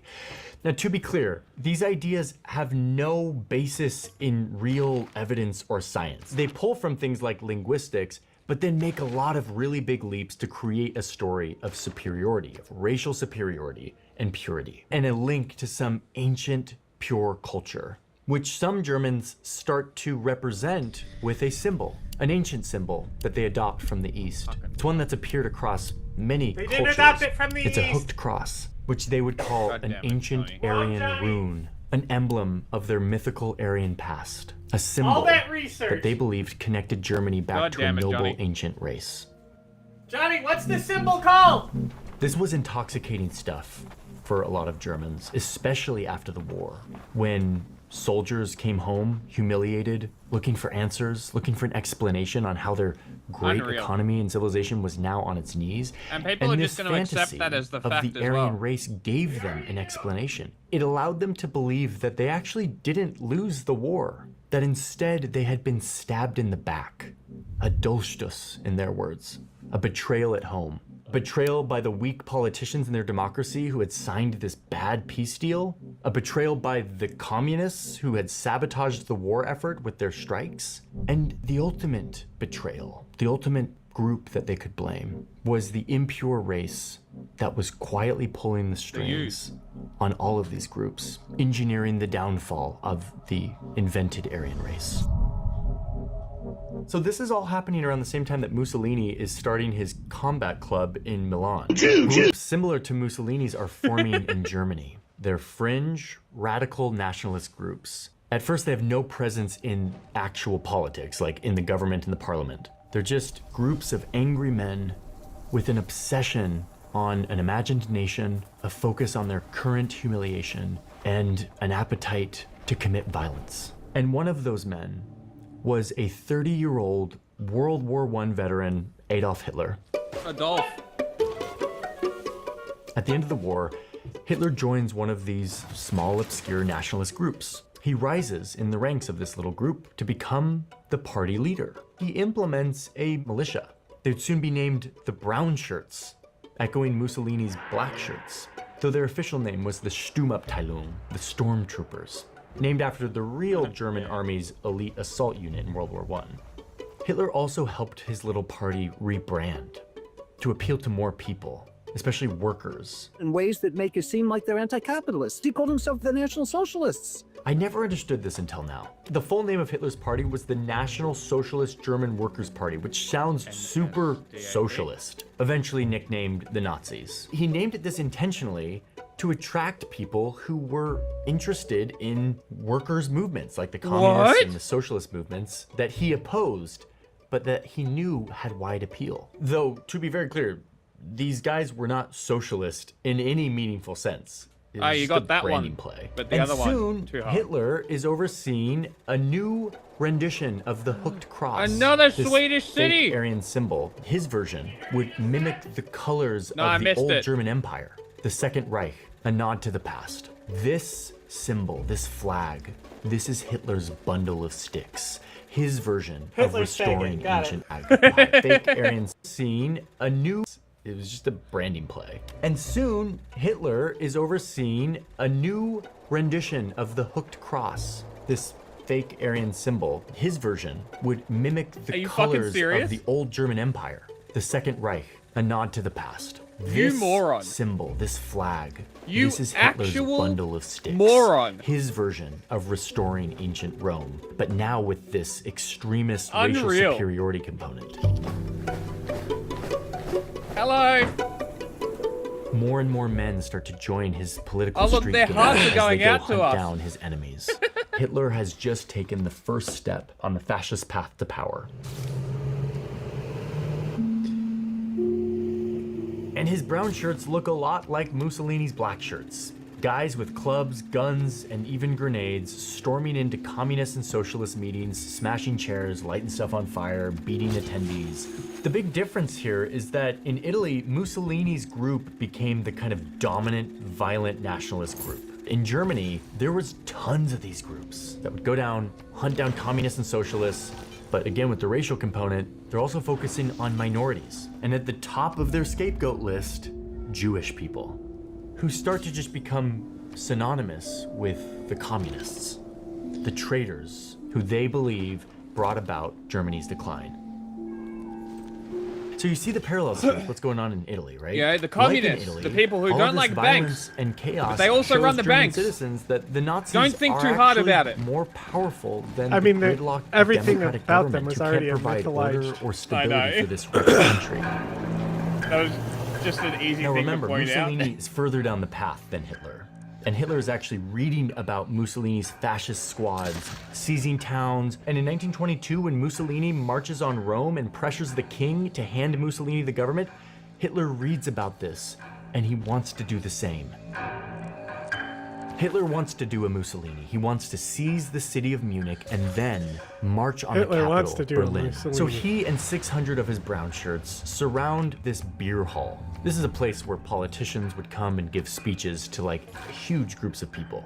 Hitler wants this to be the starting point for his takeover of the country. Doesn't He it enters fail the the hall, first time? pulls out a gun, and shoots the ceiling. And then he yells out that the national revolution has begun. He claims that the government has fallen, which it hadn't. He's trying to rally the huge group in this beer hall to join him. And it totally fails. By the next day, his little coup attempt has collapsed, and he and his men didn't have are time for a arrested, holy and war. he finds himself in jail, I along voted with it a down few so of hard. his co-conspirators. Though he was in jail, he somehow still had I access have no to time for this newspapers shit. and books and a typewriter. Meanwhile, in Italy, Mussolini is now dismantling the democracy from within, unhappy with and me. Hitler is reading about all of this, and he resolves to not give up I'm and very doubles down surprised if it on his succeeds. goal to take over the country. Congo has one. So in jail, he spends a lot of time writing, typing up his story. Now, there's a lot of sources that say that he actually just dictated it and didn't write it, and that he wasn't a great writer, or whatever. But the most recent scholarship concludes that Hitler was writing. He was writing his ideas on race. What's what had Australia's caused all of religion? Germany's problems in the first place. He types it all up into pages that would eventually become a book. A book Get that's fast! part autobiography, part racial manifesto, Why part did political Montezuma blueprint vote for another attempt at a this bitch? revolution. Mein Kampf. It's a book full of hate and conspiracy theories, and it's his story, much of it invented, a simple story that he knew would appeal to the psychology of millions of desperate people, looking for someone to blame for their My misery. jihad. And for that question of who was to blame for Germany's problem, Hitler's book had a very clear answer. Built a It national all park. came back to communism and the Jews. And really, Hitler concludes, The who? the Jews, which he deems an impure race who are using communism as a weapon to undermine and ultimately destroy the German nation. All problems come back to this. The unseen enemy is the Jew who organizes the international conspiracy, and then that story is kind of the master narrative. And according to Hitler, to prevent that from happening again, he says that the nation would have to be purified. Goth girl spit shall unite the world. This purification would have to be based on blood, a shared race, and the reclaiming of the sacred land that gives it life. Blood and soil. Hey. People and That's race. And finally, Well, I mean- Hitler's book diagnoses where Isn't that what Ryan Hitler went Chapman wrong. says? Like, it's if basically I the could only distill it accurate down part to of the book, anything, where it's he the ideology assesses of that blood and in soil. trying no, to I take know. over the I was country just in saying that Munich blood and beer hall, soil his big is gay. mistake is that he tried Like to it's a jump fucking- from here to here, using violence, but without Like, gaining that gotta eat it. mainstream acceptance It's from crazy business just, elites and like, from the how democracy that Mussolini had done. Violence alone, Anti-gay he now fascists sees, are, wouldn't be enough to take yet power. how So his gay book everything outlines a about them is. strategy for how he'll do it next time. Not a forced takeover, but in his words, a It's just quote, determined almost cooperation comical. between brute If it force wasn't- and political aims wisely chosen. Violence So even though Hitler projected hates from- democracy, he now understands that he must use the democracy to rise to power so that he can destroy it from within. In other words, Hitler is going to have to succeed in politics. Oh my god. Fascism never cares about democracy, but is willing to use it in order to destroy it. He gets out of jail in late 1924. And instead of trying another coup, Fuck he off, spends Bug. the next few years rebuilding the Nazi Party as a legal, competitive political machine. Remember, he needs to move from here to here, Oh, they voted a which means religious winning war votes. against you, huh? He runs Yep. his party in the 1928 election. The Germans vote, and nope, the Nazis barely get any votes. But he's undeterred. He continues spreading his message of racial Fucking superiority and backstabbing by the Aman- Jews. He'll try again in 2 Amanatore years in the and next Montezuma election. voted And this is when hard something for it. happens that will help him out. Very strange. 1929 just hit. Financial Yeah. markets around the world Because they crash, also have- and economic depression sweeps have around the some world. religious And Germany, ambition. which was already not doing great, as we talked about, is Am I hit the harder than pretty biggest much any religion, other am I? country. Soon, 1 in 3 Germans are out of work. The fascists in Germany appealed to that But you suffering, converted basically somebody whipping up else's a city. working I class haven't through yet. xenophobia, through racism, saying to that working class, I feel your suffering, I Montezuma see did it, as I'm going well. to relieve it, and you join me in this Montezuma fascist converted project. the It was a Congo. powerful rallying cry. And indeed, the next year, 1930, there's an election, and more people turn out to Australia vote is for the just Nazi party. Calvinism. They're buying into his Yeah, it message. always is. He's getting closer to this step. And if you listen to his campaign speeches during this time, it's pretty nuts. This guy is openly stating his intention of dismantling democracy and the party system if he gets power. Listen to this. Es sich hier etwas ganz anderes handelt, als eine gewöhnliche politische parlamentarische Partei. Ich habe mir ein Ziel gestellt, nämlich die 30 Parteien aus Deutschland hinauszufegen. He's calling for revolution, which people more and more want, but he's mixing in racial superiority and the easy scapegoat of He doesn't look Jews very and superior. communists. All of this found a wider audience during the Depression. how many And look what fucking happens people got in the sucked next into it. election. The Nazi party gets more votes than any other party. Not quite a majority that would have given him control over the government, but this is looking like acceptance. Not just by the political machine, but by the people. But wait, back to that graph. Look who else is getting a lot of votes. The communists. And just like in Italy, many of the top elites in business and politics don't like the communists. The communists promised to come for their wealth and their power and take their land. And who's anti-communists? Well, Hitler is nothing if not anti-communist. So Germany's elected leaders do almost exactly what Italy's leaders did in this moment. Even though they're a little bit leery of Hitler, they let him in fully. They let him become the chancellor, the prime minister basically, thinking that they could maybe use Hitler to keep the communists down while also keeping some of his crazier revolutionary ideas at bay. Even though we're gonna, quote, form a government under the leadership of Hitler, we are going to keep, quote, the utmost restriction on this guy and his party, making sure that he governs, quote, within the framework of the Constitution. He's got some crazy ideas, but we've got him under control. Boy, that sounds familiar. So now it's January 1933, and Hitler is in full-blown mainstream power, and from here, things start to move fast. One turn? One turn. Less than a month later, somebody sets fire to Germany's parliament building, and the man found at the scene of the crime is a communist. He uses that to say, we have a state of emergency. State of emergency. Very powerful tool. Within days, he suspends the Constitution. And from then on, entire Nazi regime was based on the suspension of all liberal democratic laws and freedoms. Freedom of He expression, was like freedom of the Palpatine? press, protections He from got search and emergency seizures, powers? all suspended. Within months, he's abolished He all ripped of it the off political from parties, Palpatine? something he said he was going to do. Don't try and tell me It's that Palpatine came 1934, after. It clearly and Hitler has says, just long followed time ago, Mussolini's galaxy far, strategy far away. and achieved absolute power. Die Partei wird für alle Zukunft die politische Führungsauslese des deutschen Volkes sein. Das Ziel aber muss sein, alle anständigen Deutschen werden Nationalsozialisten. Die Partei ist Hitler. Now it's going to come out faster. That was the leftover dry stuff. Oh, it's going to be faster now. Okay, I know. You got a lot in there. You got it through.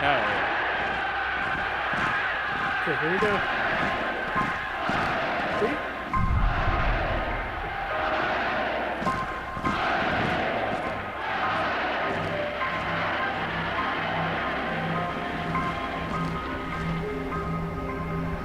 Good boy. And those old myths, those racial fantasies about the Aryan race, become official policy of the state. Cool. And, just like Mussolini, Hitler begins his war against the people he had been planning for years to purge from society. Communists, socialists, Roma, disabled people, homeless people, sex workers, queer people, and above all, Jews. What the Nazis did in their story about the Jews was that they assigned to the Jews everything that they themselves were doing. We were only responding to things which Jews have already done. We're the victims, and all we're doing is responding. So yeah, maybe we want to control the world, but that's because the Jews already control the world. Maybe we use propaganda, but that's because Jewish propaganda has already totally dominated the world information space. By 1935, he strips any German Jew of citizenship, strips them of their rights.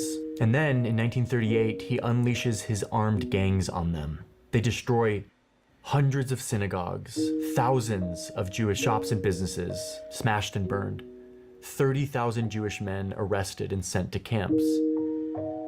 Cool thing, Montezuma. Dance away. Beaten, terrorized, their property stolen. World War II hasn't started yet. Hitler is just crushing any group he opposes from Now within. making a mess. And once complete, by the late 30s, he turns his view outward.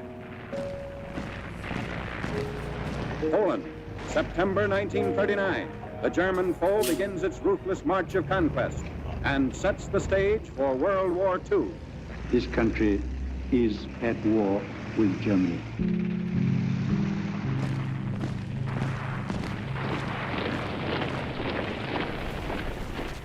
Hitler and his now ally Mussolini launch wars of conquest that devastate much of Europe. And as a part of those wars, Hitler implements a series of systematic mass murder campaigns, killing about 6 million Jews, millions of Poles, Slavs, Roma, and other civilians that he marks as racially impure or biologically inferior.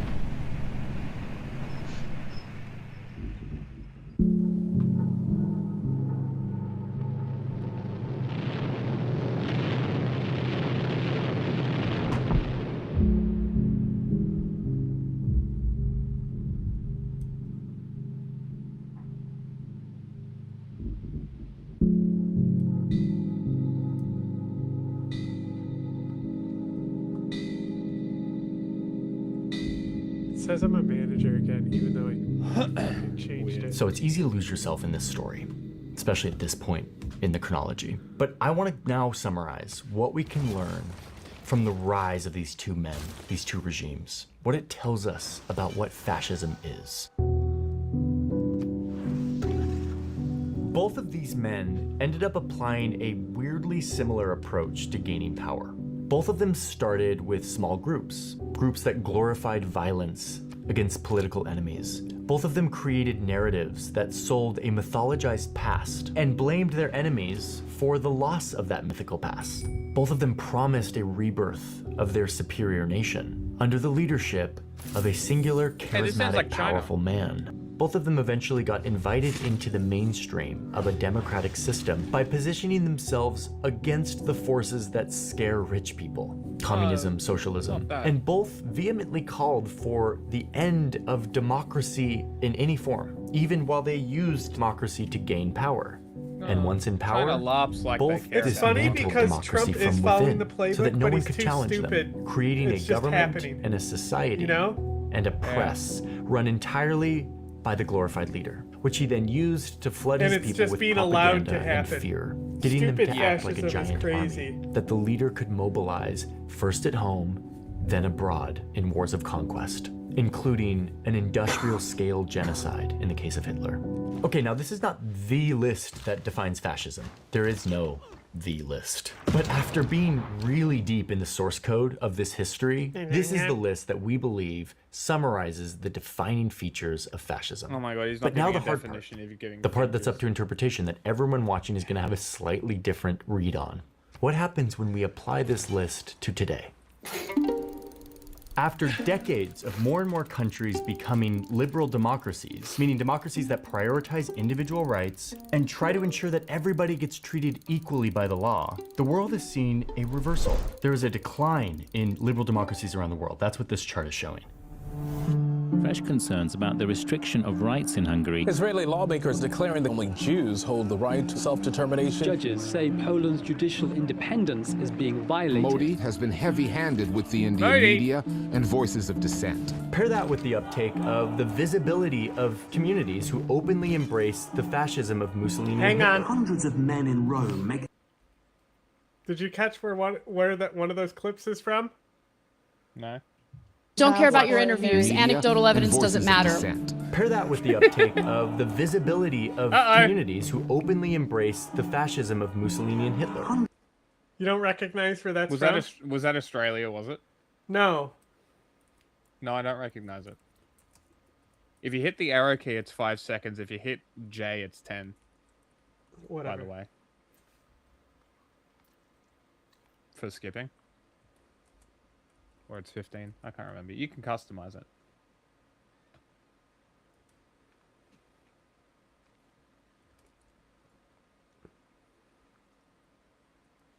I thought I might hit a dark age this time, but I might actually hit a golden age. We'll see.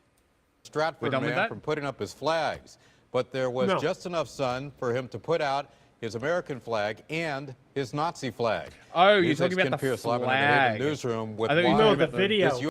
The saluting U.S. guys. veteran is flying a swastika. Ken. Yeah, Keith Joseph Sienkiewicz is not a Nazi. He says instead he is an American patriot, a veteran, in fact. Yes, he I says remember this the story. America's President Obama, is becoming a dictator, and that is why he has made this controversial choice to fly the Nazi flag outside his Stratford home as a form of political protest.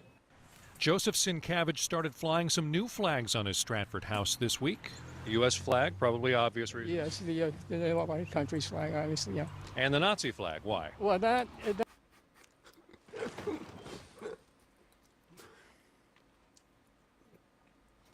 I get what he's doing. Hundreds of men in... But man, that ain't it.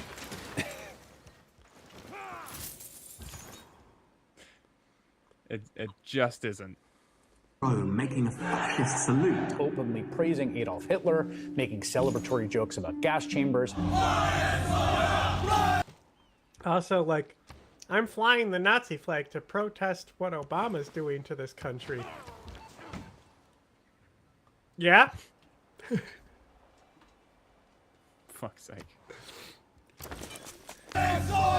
Young white man.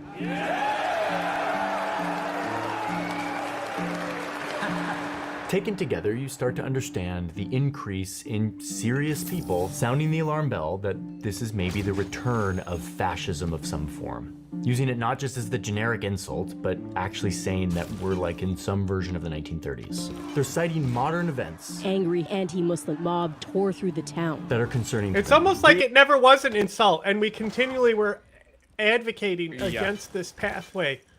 Everyone was. When people are being called fascist, it's not just an insult. It's that we've seen this happen before. And somehow it just became a, you call everyone fascist. Yeah. We got gaslit into believing that it was just a flippant insult rather than an actual levied observation of what the fuck you idiots are doing. England should be part of the United States. That they say meet the criteria of fascism. Like the rise of militia groups, vigilantes, government death squads, violent ultranationalist groups, strongman leaders who invoke an idealized past, promising to make their nation great once more. Massive displays of loyalty and support for the leader and the regime. And of course, blaming the country's problems on some kind of outsider, like radical socialists and communists. Foreign Christian-hating communists, Marxists, and socialists. Immigrants. Yes, I use the word invasion. Fake fugitives, freeloaders, criminals. Rapist illegal migrants. We're even seeing the first expansionist ground war happening on the European continent since World War II. A full-scale invasion of Ukraine.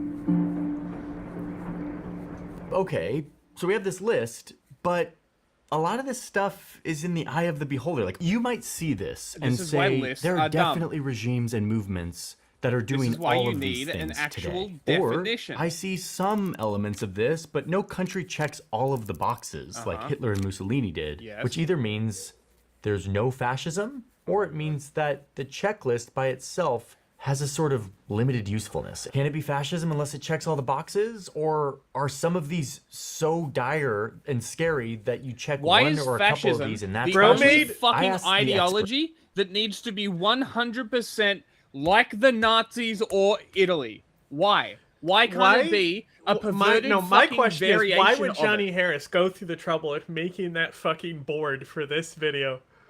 You know, like that's my real problem with it. It's just nuts to like me. you that made these that people board will sit just to here. do this. Like it's just crazy to me that people will sit here and Maybe he look should have at put this. in more And it turns effort out they all... into making the video than he did on making a board for the video instead of it's just like a little stunt because he could. It doesn't make sense if I just pull papers all over the desk. Like a fucking list is so ridiculous. Like a list doesn't tell you shit. It doesn't tell you Unless anything. It's a 5th gen tier list. Yeah. I'm gonna have to get the definition again. Give me a second. all have slightly different Don't answers. unfucking pause it. And I think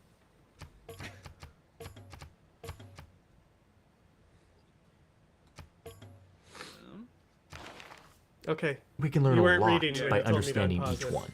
First, Federico Finkelstein, who says that what we're seeing today isn't fully fascism, but it's close. Okay, but I got that it. we're still missing some really key pieces. Okay. So, Johnny, the reason your list is stupid is the same reason that Umberto Eco's 14 points is kind of stupid. Like, yes, it sort of gives you the outline of what a fascist regime would look like in the event of the rise of fascism again, based on what fascism was in the past. That's a perfectly usable tool as a beginning metric. What you've done is gone in and read and spoken to people and gotten a deeper understanding of fascism, which is what we need people to understand, is the deeper, fundamental building blocks of a fascist's mindset. And one of those biggest fundamental building blocks is essentialism. They treat themselves the same way. Every German is an Aryan, and Aryans are the greatest ever, and everybody else is inferior. The United because States reasons. is the greatest country in the world. Exactly, right? Every other country is inferior. Every American is greater than every other person just by virtue of being born in the United States, right? Extend this out to racial essentialism. Quoting Pauline Hanson, there are no good Muslims. Essentialism. That is a Nazi trait. That is a fucking fascist trait. Zionism is a perfect example as well. Their association of Jews with Israel's genocide is essentialism on the same vein of Nazi essentialism that I just explained. So, with that being said, here's a definition from a historian named Robert Paxton. Fascism is a form of political behavior marked by obsessive preoccupation with community decline, which he mentioned, humiliation, or victimhood, which I believe he also mentioned, and by compensatory cults of unity, energy, and purity in which a mass-based party of committed... Sorry, it's dark in here. Committed nationalist militants working in an uneasy collaboration with traditional elites pursues with redemptive violence and without ethical or legal constraints goals of internal cleansing and external expansion. That, in my opinion, is the best definition of fascism that I've seen so far. Now, with that definition in mind, does that not classify multiple different countries in this vein of a fascist government. And we really need to stop treating this like a dirty word, because it's here. You could argue it never went away, but it's here. It's back. And people are all for it. So, like, we really need to get this, like, this is a dirty word out of people's minds. Because at this point, they're just being gaslit by fascists. It's the whole thing of, like, you don't even know what a fascist is. You can't call me a fascist. Shut the fuck up. You are a fascist. Just because you don't like the word, because you've literally grown up learning that this is a fuckwit ideology. But now you're a fascist, it's all of a sudden good? Well, let me get another quote up.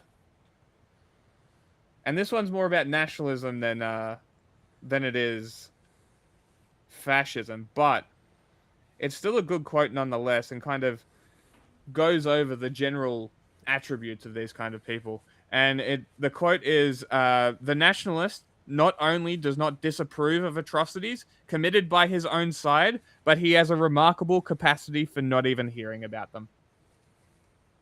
And that's exactly what we're seeing. Those two things, in my opinion, are pretty much descriptions of basically every populist. I bet you a majority of MAGA has no idea what's going on with Iran right now.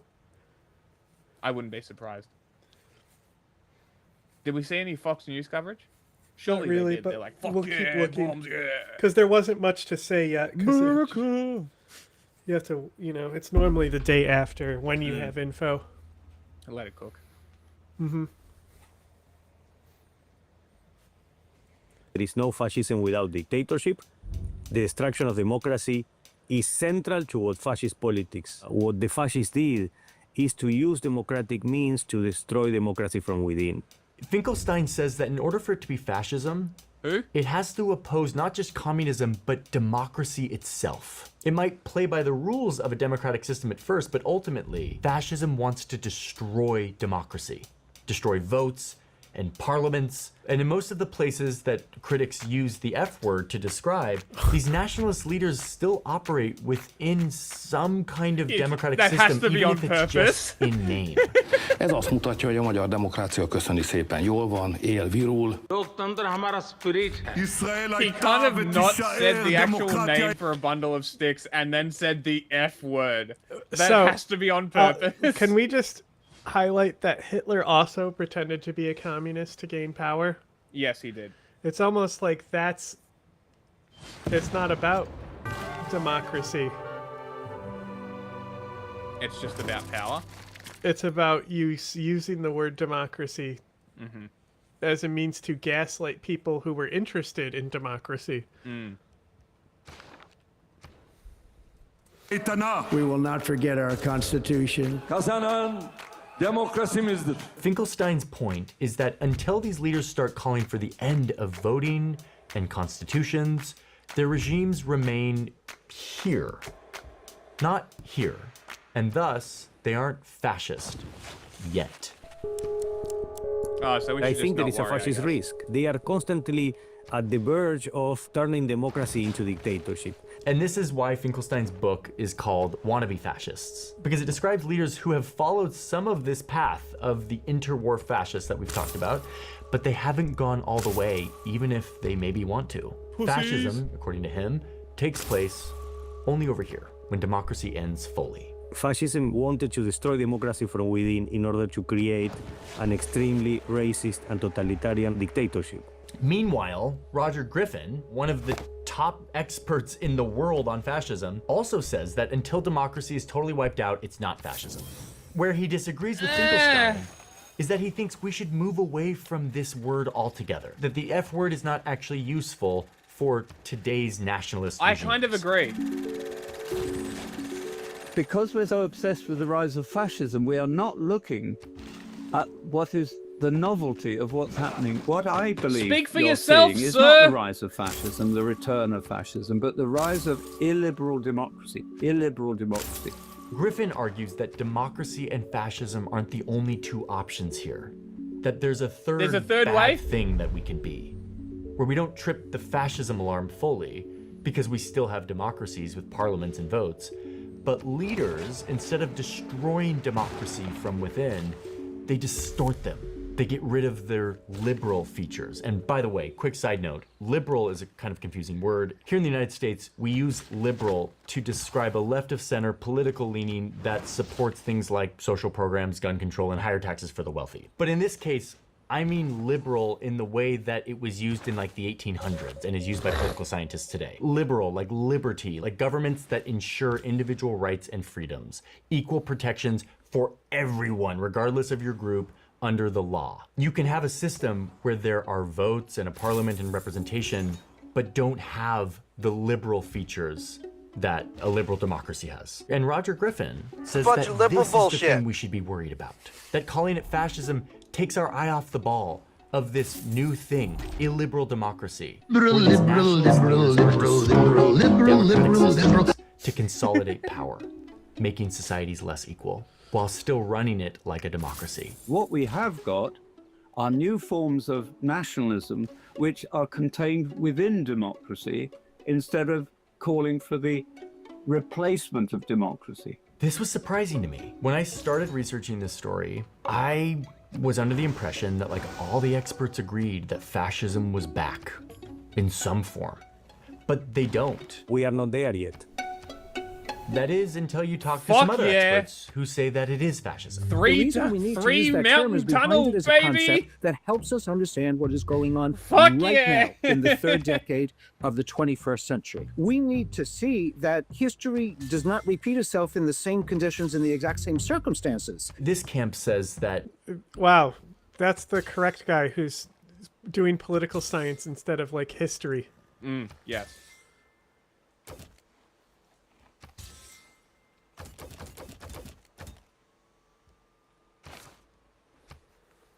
Our checklists are a distraction, that we're reading too much into the specifics of the 1930s. They are. That's exactly what I said. In order to have fascist control and push forward with a fascist Man, people should listen to me. But William Robinson says that if you do want a checklist, the most important item on it is actually where ultra-nationalists become accepted into the mainstream by the elites, like Mussolini and Hitler were. This step, where the people in power decide that these nationalists that tolerate violence are useful to them. That's a form of trying to re-legitimate the system. This view says that in order for fascism to actually succeed, it needs to bring together a specific alliance, a kind of triangulation. First, a vulnerable receptive population. This triangulation then brings together the fascist project with a mass social base. But the third dimension is the ruling class. It controls the economy. You see when Trump gets inaugurated for his second term, you see behind him are all of the big tech oligarchs. Right behind him, the capital class in the United States have now come on board. And finally, you have a view that says that the most important items on this list are these. It's the way the leader talks. The way that they talk about the past and the future. What fascism does is it promises a return to an order. And the order, of course, didn't actually ever historically exist. You're creating this sort of tabula rasa, the smooth surface on which the fascist story of we were always innocent can then function. For people like Snyder, fascism starts when politics stops being about the future and starts to become about a mythic story of a glorious past, a humiliated nation, and a leader who promises Is he going to say it? If we could just somehow get the enemy off our screen, off our phone, They'll come out of to our our country, term eventually. then there would be this harmony that would come back. There will be love, there will be prosperity, there'll be happiness, there won't be conflict anymore because conflict was always brought by the outsider. And listen, everyone of these experts has a different read. I don't see any major movement in the West that is trying to replace democracy with a totally different system. You can't say that because Hitler came to power in Germany and then almost immediately suspended any and all democracy and just became a dictatorship overnight, that therefore any fascist project has to follow that same model. There's not one road to fascism. when you use the list mechanism, you're missing a kind of the historical sensibility you need to actually recognize that thing for what it is.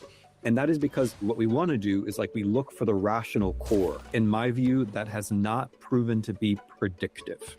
More predictive would be to look for the fight, the struggle, the enemy, and to dwell on that. And you're seeing why the experts disagree here. They disagree on how much we should read into the 1930s, how much the word fascism actually matters. Obviously, 21st century fascism is not going to look like 20th century fascism, but it's going to have that underlying essence in common with the 20th century variant. There are important fascist elements here, and it will be problematic to deny that there are connections to fascism. But if we get too obsessed with fascism, Religious it takes yet? attention away from actually looking carefully I have at what is 3,000 happening to democracy. Illiberal So I'm just democracy, like- whatever we call it, is in many ways more dangerous than fascism. Illiberal democracy, I think, is inaccurate, but because it's inaccurate, it's sort of pacifying. If you think that it is just like illiberal democracy, then you can say, oh, we'll have another election and maybe the liberals will win next time, right? The question of what is a fascist cannot be answered in simple terms.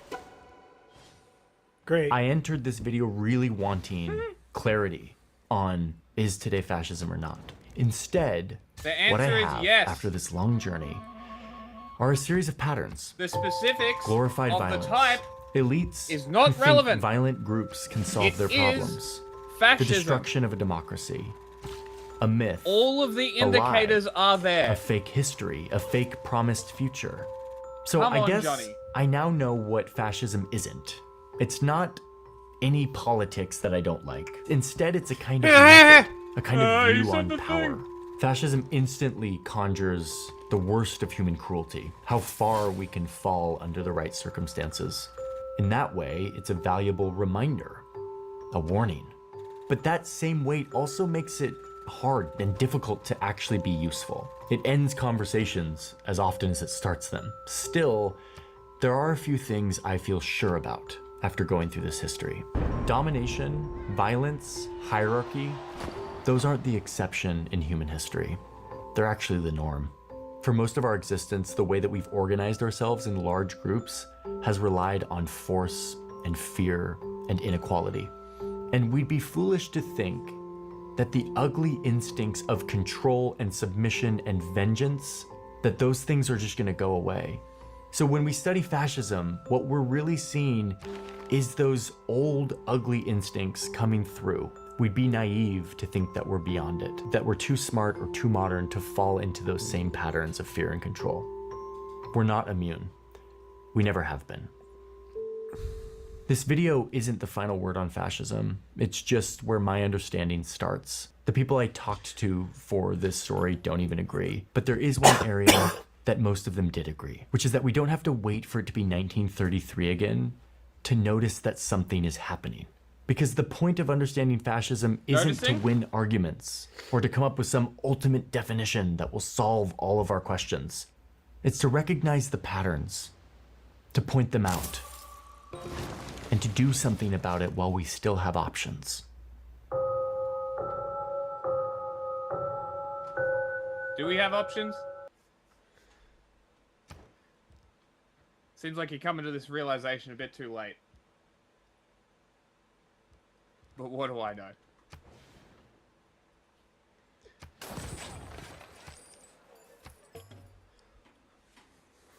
When you end your turn and we load, the next one will save and quit. We'll save and end. Yep.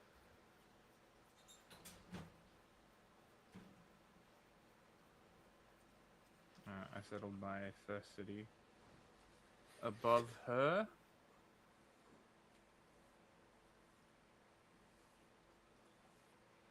This city is about to rebel as well. 5 turns. I've got enough pressure, it'll probably come to me. As this one comes up, as I put this second city down, should be even better. It still this one still says -20 on the place that I want to put it on, which is great. So we'll see how that goes. But maybe when this one city rebels, that'll drop. Doesn't matter. You're not going to remember next time we play. Maybe. Bing, bing. I don't know, that wasn't a bad video from Johnny. Honestly, there's a few things there that were like, you could have done better. But like, for the most part, like for a wider spread video about fascism, the conclusion of the list is not short-sighted, but limited usefulness is probably, I don't know, a good thing at the very least.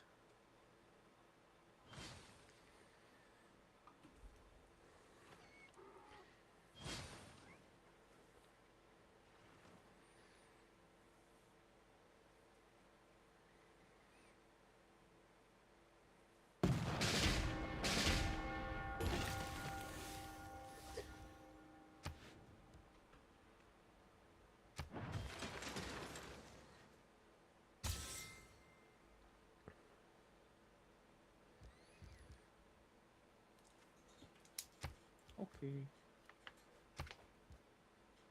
We done?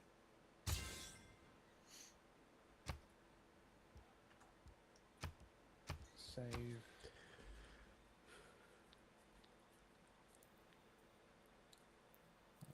Save anymore.